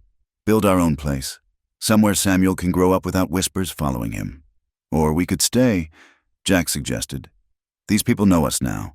They've seen us at our worst and accepted us anyway. That's worth something." Sarah considered this, then smiled. "When did you become so wise?" "Must be your influence." That night, they made love with a tenderness born of survived trials and chosen commitment. Sarah moved above him in the darkness, her body strong and sure, the scars of old wounds just silver lines in the moonlight. "I love you," she gasped against his mouth. "My unlikely savior, my dangerous choice." "Love you too," Jack managed, lost in the sweet friction of their joining. "My beautiful warrior, my redemption." Afterward, they lay tangled together, listening to night sounds through the open window. Somewhere in the distance, a coyote called to its pack, the sound wild and free and perfectly at home. "Are we home, do you think?" Sarah asked sleepily. "Really home?" Jack thought about it, about all the places he'd lived and left, the Ohio farm of his childhood, army camps across the territories, the isolated Arizona ranch where he'd tried to hide from his past. None of them had felt like this, like belonging. "Yeah," he said finally, "we're home." And they were. Not because of the place, though the valley was beautiful. Not because of the people, though acceptance had finally come. They were home because they'd chosen each other, chosen to build something from the ashes of their separate griefs. Outside, the coyote called again, and was answered by another, pack finding pack, family calling to family across the darkness. Sarah murmured something in Apache, a prayer of gratitude.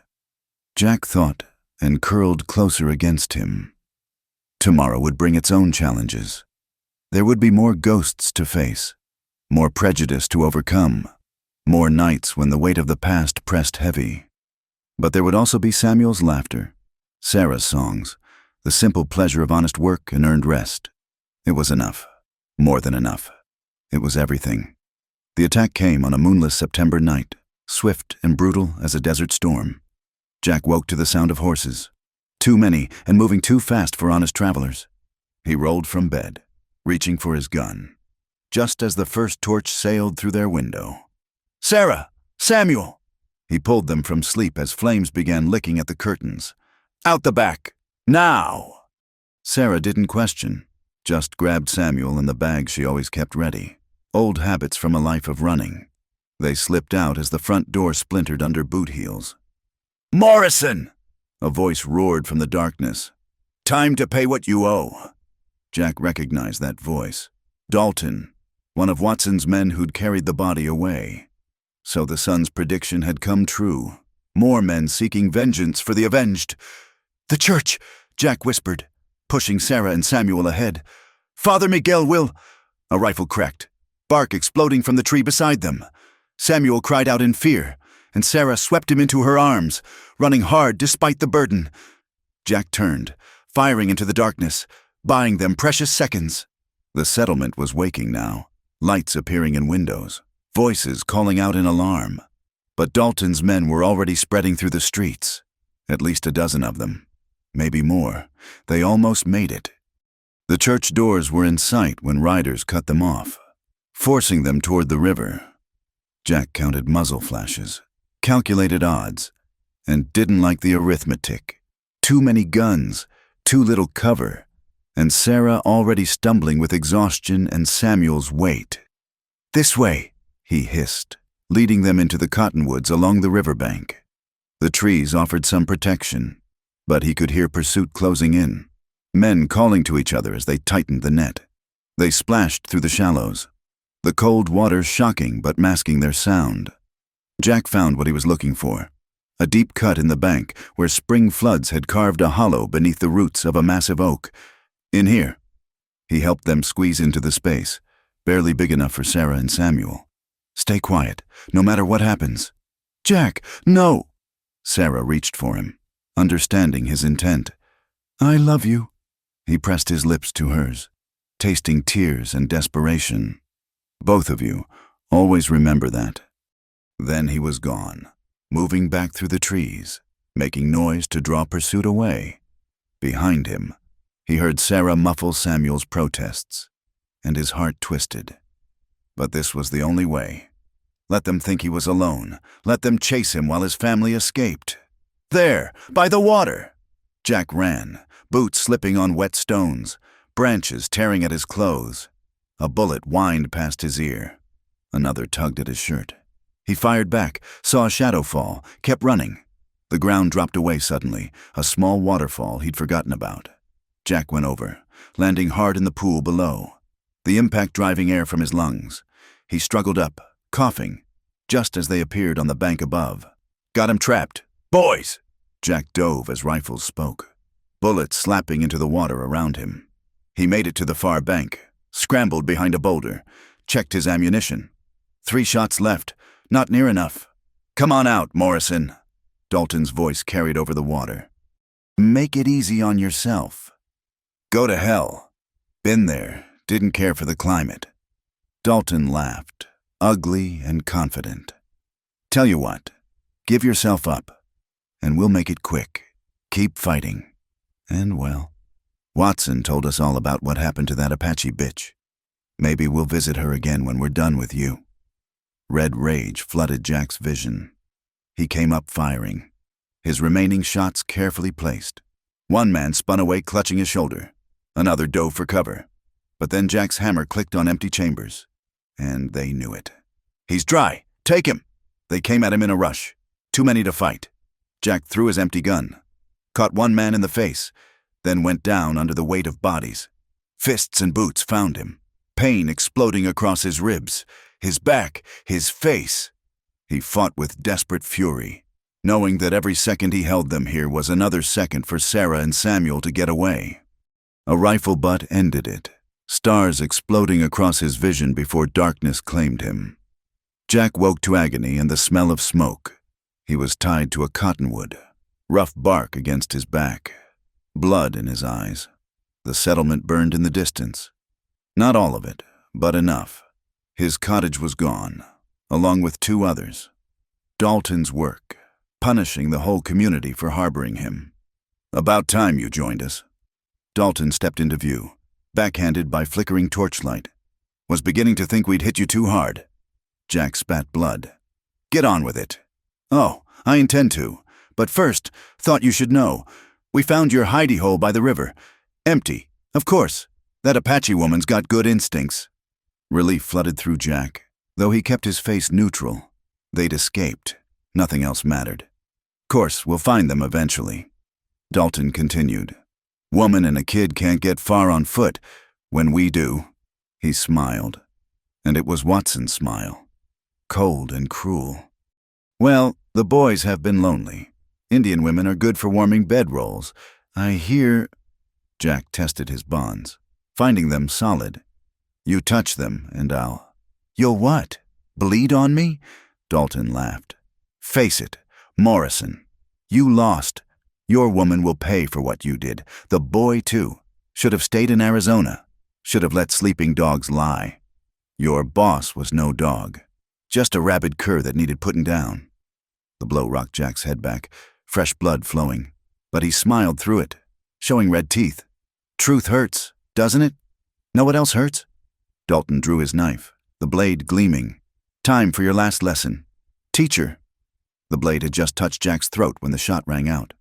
Dalton staggered, looking down in shock at the spreading red on his shirt. Another shot, and another. And men were falling, crying out, scrambling for cover. Through blurred vision, Jack saw her, Sarah, standing at the tree line like an avenging spirit. Lever-action rifle speaking death, not alone either. Father Miguel was there, and other men from the settlement, armed and angry at the violation of their peace. The fight was brief but vicious. Dalton's men, caught off guard and in the open, broke quickly. Some fled for their horses. Others threw down their guns. Dalton himself tried to crawl away, leaving a red trail. But Sarah walked up to him with terrible purpose. "You are going to hurt my son," she said quietly. "Please," Dalton gasped. "I'm hurt bad. Need a doctor." "Yes," Sarah agreed. "You are hurt, but not badly enough." She raised the rifle. Dalton had time to scream before the shot cut it off. Then silence, broken only by the crackling of distant flames and the moans of wounded men. Jack felt hands at his bonds. Father Miguel, cutting him free. He collapsed forward. Would have fallen if Sarah hadn't caught him. Her hands were gentle on his battered face, but her eyes were still wild. "Thought I told you to run," Jack managed. "I don't take orders well." She was crying now, the warrior facade cracking. "You stupid, brave fool. Did you really think I'd leave you?" "Hoped you would." Hope and reality are different things. She helped him stand, taking his weight. "Can you ride? We need to get you to the doctor." "In a minute." Jack looked around at the carnage, the burning buildings, the faces of the settlement men. "I brought this here. This is my fault." "No," Father Miguel said firmly. "Evil men brought this. You just refused to bow to them." He gestured to the other men. "We all refused. That's what community means, standing together against the darkness." They got Jack to the doctor, who cleaned and stitched what needed stitching. 3 broken ribs, countless bruises, cuts that would scar, but alive, blessedly, impossibly alive. Sarah never left his side, holding his hand through the worst of it. Samuel was there too, safe with the other children at the church, but visiting when allowed. The boy was quiet, processing the violence in the way children do, not fully understanding, but knowing something fundamental had changed. "Are the bad men gone?" he asked, small hand gripping Jack's larger one. "Yes," Jack said. "Your mother saw to that." Samuel looked at Sarah with something like awe. "Mama shot them? To protect us?" Sarah said carefully. "Sometimes we have to do hard things to keep our family safe. Like when you protected me from those men before? When Papa died?" "Yes, like that." Samuel nodded solemnly, then climbed carefully onto the bed, mindful of Jack's injuries. "I'm glad you're my family, both of you." Jack's throat tightened. He pulled the boy close with his good arm, felt Sarah's hand on his shoulder, and knew that whatever price he'd paid had been worth it. The settlement rebuilt, as communities do. New cottages rose where old ones had burned. The dead were buried, 4 of Dalton's men, including Dalton himself. No one from the settlement had died, though 2 men bore wounds that would mark them. There was talk of asking Jack to leave, to take his trouble elsewhere, but Father Miguel shut that down with rare anger. "This man stood between violence and our peace," he said at the town meeting. "His family has bled for our safety.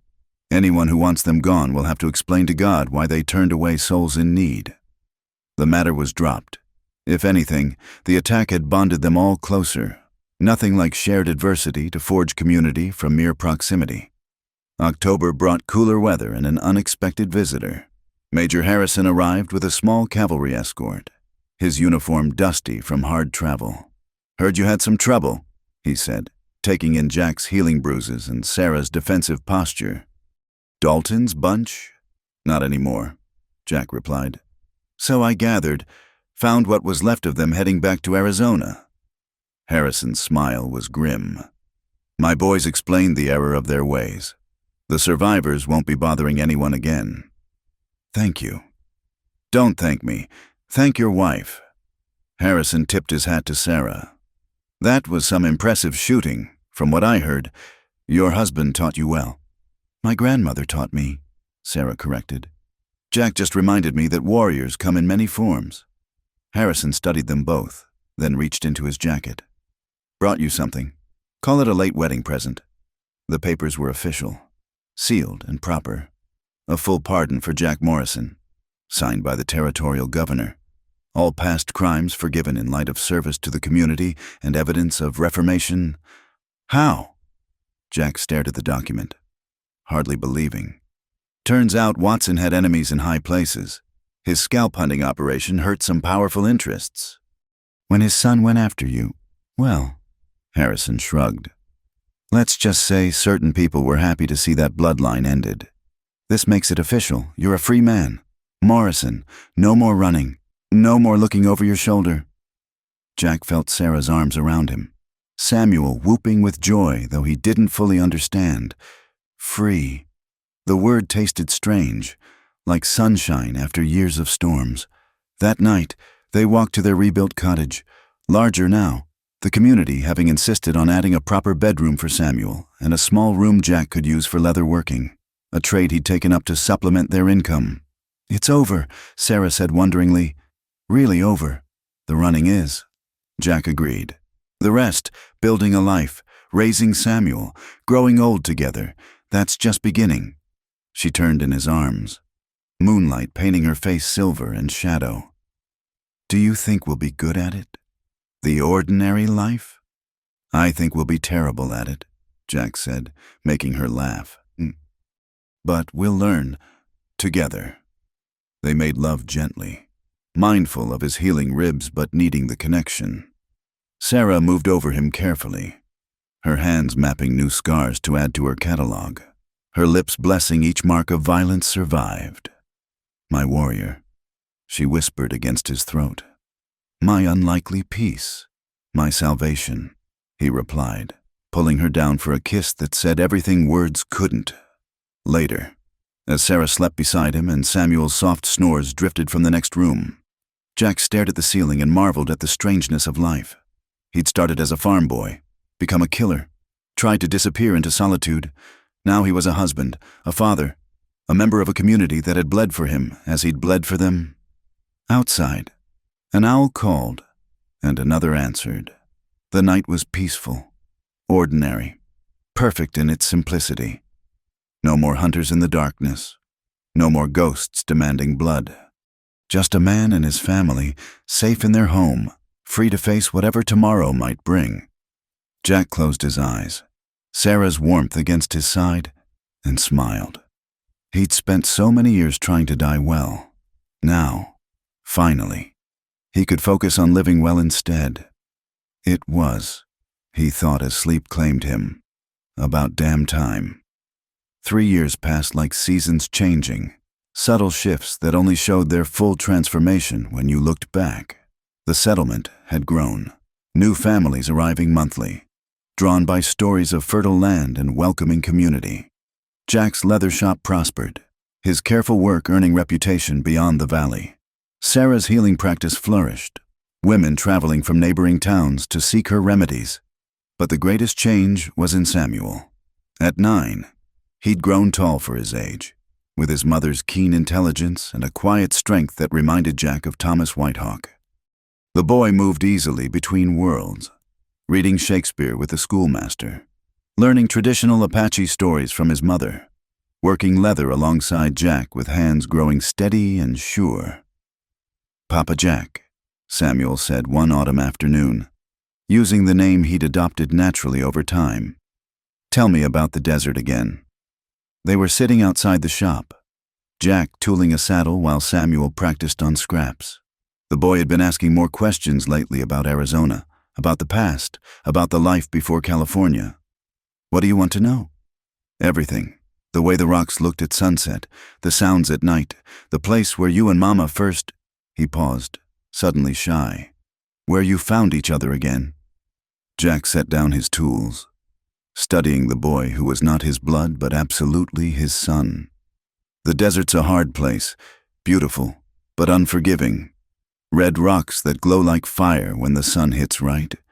Canyons that echo with wind that sounds like voices. Mama says the spirits live there. Maybe they do. Your mama understands things I never will. Jack smiled, remembering. The cabin where she came that night, it wasn't much. 1 room, rough walls, lonelier than a grave, until she arrived. Were you scared when you saw her? Terrified, Jack admitted. Not of her, of what she meant. When you've been alone long enough, connection feels dangerous. Samuel nodded as if he understood, though Jack hoped the boy would never know that kind of isolation. I'm glad she found you. So am I, son, so am I. That evening brought unexpected visitors. A small wagon train had stopped for supplies, and among them was a face that made Jack's hand move instinctively to where his gun used to rest. Marcus Holloway. They'd served together in Mexico, then again during the Apache campaigns. The last time Jack had seen him, Holloway had been leading a charge against a peaceful village, laughing as the lodges burned. But the man who stood before him now looked different, older, certainly gray threading through his beard, but something else, a weariness in his eyes that spoke of carrying heavy loads too long. "Jack Morrison," Holloway said quietly. "Heard you might be here. Wasn't sure I believed it." "Marcus." Jack kept his voice neutral, aware of Sarah watching from the doorway. "Long time. Too long. Or not long enough, depending." Holloway glanced around, taking in the peaceful scene. "Got a minute to talk? Privately?" They walked to the edge of town. Two old soldiers measuring each other across years and changes. Finally, Holloway spoke. "I'm dying. Jack, Doc says maybe 6 months. Consumption. I'm sorry to hear that." "Are you?" Holloway's laugh turned into a cough. "After what we did? What I did? Sometimes I think it's fitting." Jack waited, saying nothing. "I've been trying to make amends." Holloway continued. "Finding families of people who died because of our actions, trying to give them something. Money, mostly. Apologies they probably don't want to hear." He pulled out a leather pouch, heavy with coin. "This is for her, your wife. I was there that day. Jack, the day you saved her. I wanted to stop you. Follow orders. But something in your face. Keep your money." Jack said quietly. "It's not for you. It's for her. For the others who didn't make it." Holloway pressed the pouch into Jack's hands. 23 died that day. I found families for 6. The rest," he shrugged helplessly. "The dead don't leave forwarding addresses." "What do you want me to say, Marcus? That I forgive you? That money makes it right?" "No, God, no." Holloway wiped his mouth, the handkerchief coming away spotted with blood. "I just wanted you to know that some of us remember, that it wasn't all for nothing. You saving her, it changed something in me. Took years to understand what, but you showed me we had a choice. Even then, even in all that blood, we had a choice." They stood in silence, watching the sun sink toward the hills. Finally, Jack spoke. She named him Samuel. The boy, he's 9 now, smart as a whip. Asks questions about everything. He paused. "He's happy. Marcus, despite everything that came before, he's happy. That's something, isn't it?" "It's everything," Holloway said softly. "Everything we couldn't give the others." They parted without shaking hands. Too much history for that gesture. But Jack watched Holloway's wagon disappear with something like peace. Another ghost lay to rest. Another circle closed. That night, he gave Sarah the money, explaining its source. She held the pouch for a long moment, face unreadable. "Blood money," she said finally. "Yes. From a dying man seeking peace. That too." She stood abruptly, walking to their small strongbox and removing their saved coins. Combined with Holloway's gift, it made a substantial sum. "The school needs expansion," she said. "More children arriving every month. This could build new rooms, buy books, hire another teacher. Turning blood money into something good. Turning death into life. It's what we've always done. Isn't it?" She came to him, hands framing his face. "Every day we live well is a victory over everyone who tried to destroy us. This money, it's just another tool for building that victory." They donated the funds anonymously, though Father Miguel somehow knew. The priest simply nodded when Jack mentioned the new construction, murmuring something about Providence working in mysterious ways. Winter came early that year, bringing rare snow to the valley. Samuel had never seen snow like this, enough to build figures, to slide down hills on improvised sleds. His joy was infectious, drawing Jack and Sarah into games they were too old for but played anyway. "Mama, Papa Jack, look!" Samuel had climbed to the top of their snowman, arms spread wide. "I'm the king of winter. Get down before you break your neck," Sarah called, but she was laughing. These were the moments Jack treasured. Ordinary, perfect, impossible to imagine during the dark years. Watching his wife and son play in the snow, their voices bright against the white silence. He felt something he'd never expected. Complete. That evening, as they sat by the fire, Samuel asked for a story. Not about the desert this time, but about the future. "What do you mean?" Sarah asked, pulling him close. "Where will we be? When I'm grown up? When you're old like Grandfather Miguel?" He'd taken to calling the priest grandfather, to the old man's delight. Jack and Sarah exchanged glances over his head.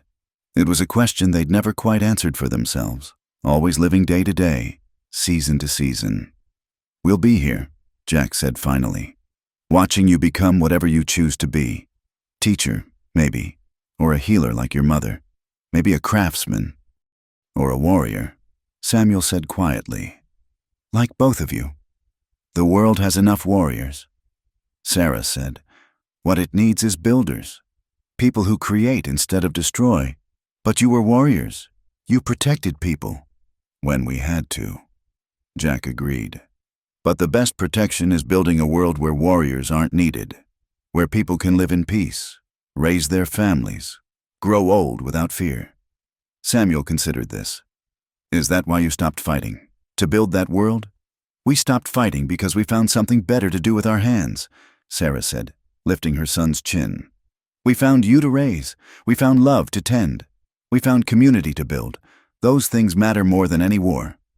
Later, after Samuel had gone to bed, Jack and Sarah stood outside, watching stars appear in the clear winter sky. The settlement spread below them, lamplight warm in windows, smoke rising peaceful from chimneys. "Do you think he understands?" Sarah asked. "About choosing creation over destruction?" "He will. Give him time." Jack pulled her close. "Look at us. Took us how many years to learn that lesson?" "Too many," she agreed. "But we learned." They were quiet for a moment. Then Sarah spoke again. "I want another child." Jack's breath caught. They'd never discussed it, though he'd wondered. "Are you sure?" "I'm 34. Not young, but not too old. Samuel needs siblings. And She turned in his arms. "I want to create life with you. Not just save it or protect it, but create it." "Sarah, I know the risks. I know what could happen. But I also know what we've survived, what we've built. Doesn't that earn us the right to hope for more?" Instead of answering with words, Jack kissed her, deep and sure and full of promise. When they broke apart, both were breathless. "Is that a yes?" she asked. "That's a whatever you want, for as long as I live," he replied. Spring brought the answer to their hopes. Sarah's pregnancy was confirmed by the new doctor, a young man fresh from medical school who treated her with careful respect, aware of her reputation as a healer. Samuel's reaction was pure joy. "A brother or a sister? When? Can I help name them?" "Slow down," Sarah laughed, hand resting on her still flat stomach. "We have months to figure all that out." The pregnancy progressed well, though Jack found himself more protective than ever. Sarah bore his hovering with amused patience, occasionally reminding him that Apache women had been having babies for thousands of years without men fretting over every step. "I'm not fretting," Jack protested one evening, after insisting she sit while he finished preparing dinner. "You counted my steps to the well this morning. I saw you." "That's observing, not fretting." Samuel giggled from his spot at the table. "Papa Jack's been observing all week. He observed you lifting the water bucket and observed you reaching for the high shelf and observed—" "All right, enough from the chorus," Jack grumbled, but he was smiling. As summer ripened, so did Sarah. The community rallied around them, women sharing advice and remedies, men offering to help with heavy work at the shop. It was what family did, Father Miguel reminded them, and they were all family now, bound by choice and circumstance and love. The baby came with the first cool breath of autumn. A daughter born as dawn broke over the mountains. The labor was long but uncomplicated. The new doctor competent and calm. Jack stayed with Sarah throughout, letting her crush his hand, whispering encouragement, being present in a way most men of his generation wouldn't consider. "A girl," the doctor announced, placing the squalling infant on Sarah's chest. Perfect and healthy. Sarah wept, examining tiny fingers and toes. Jack felt his own eyes burn, overwhelmed by the miracle of new life after so much death. Samuel, allowed in once things were settled, approached with reverent awe. "She's so small," he whispered. "Was I ever that small?" "Smaller," Sarah told him, "and just as perfect." "What's her name?" Jack and Sarah had discussed this extensively. The name needed to bridge worlds. Honor the past while embracing the future. "Hope," Sarah said. "Hope Elizabeth Morrison." "Hope for the future," Jack added. "Elizabeth for my mother, who always believed I'd find my way to something better." "Hope," Samuel repeated, gently touching his sister's hand. "I'll protect her, always. I promise." Watching his son make that vow, Jack felt time fold in on itself. How many promises had been made over the years? How many kept? How many broken? But looking at his family, Sarah radiant despite exhaustion, Samuel solemn with new responsibility, Hope perfect and unmarked by the world's cruelties. He knew some promises were worth everything. The dedication came a month later. The whole community gathering as Father Miguel blessed the newest member of their extended family. Hope slept through it all, secure in her mother's arms, unaware of the significance of the moment. "She'll never know hunger," one of the women murmured. "Never know what it is to be hunted for her blood." "God willing," Sarah replied. "But if troubles come, she'll know she's loved. She'll know she belongs. That's more than many get." As the gathering dispersed, Major Harrison approached. He'd retired from the army, settled in a nearby town, and visited occasionally. "Beautiful family, Morrison," he said. "Thomas would be proud." "I hope so," Jack replied. He'd made peace with Thomas Whitehawk's ghost, but the man's memory deserved honor. No hoping about it. You saved his wife, raised his son, gave them a life he'd have wanted for them. Harrison smiled. "Sometimes the best way to honor the dead is to live well. You've done that." That night, as Sarah nursed Hope and Samuel read by lamplight, Jack stepped outside. The stars were brilliant, unmarred by clouds. Somewhere in that vastness, he'd like to think Thomas watched and approved. Maybe Mary Two Horse's grandmother, too, and all the other ghosts that had shaped their path to this moment. "Thank you," he said to the night, "for the chances, the choices, the impossibility of it all." A coyote howled in the distance, wild and free. Another answered, then another, until the night rang with their song. Pack calling to pack, family to family, life celebrating life despite all the darkness in the world. Jack Morrison, farmer's son, soldier, killer, husband, father, listened to that wild music and smiled. He'd traveled far to find home, through blood and loss and impossible grace. But he'd found it at last, in a woman's courage and a boy's trust, and now a daughter's perfect possibility. Going inside, he found Sarah waiting, Hope sleeping in her arms. Samuel dozed off over his book, his family, his redemption, his reason for every good choice he'd make for whatever years remained. "Come to bed," Sarah whispered. "Tomorrow will be busy enough. Every tomorrow will be busy," he agreed, carefully lifting Samuel to carry him to his room. "And I'm grateful for every one of them." They settled Hope in her cradle, checked on Samuel one more time, then found their own bed. Sarah curled into him, fitting perfectly after all these years, and Jack held her close, marveling at the simple pleasure of ending another day together. Outside, the coyotes still sang, and the stars wheeled on, and life continued its ancient dance of ending and beginning.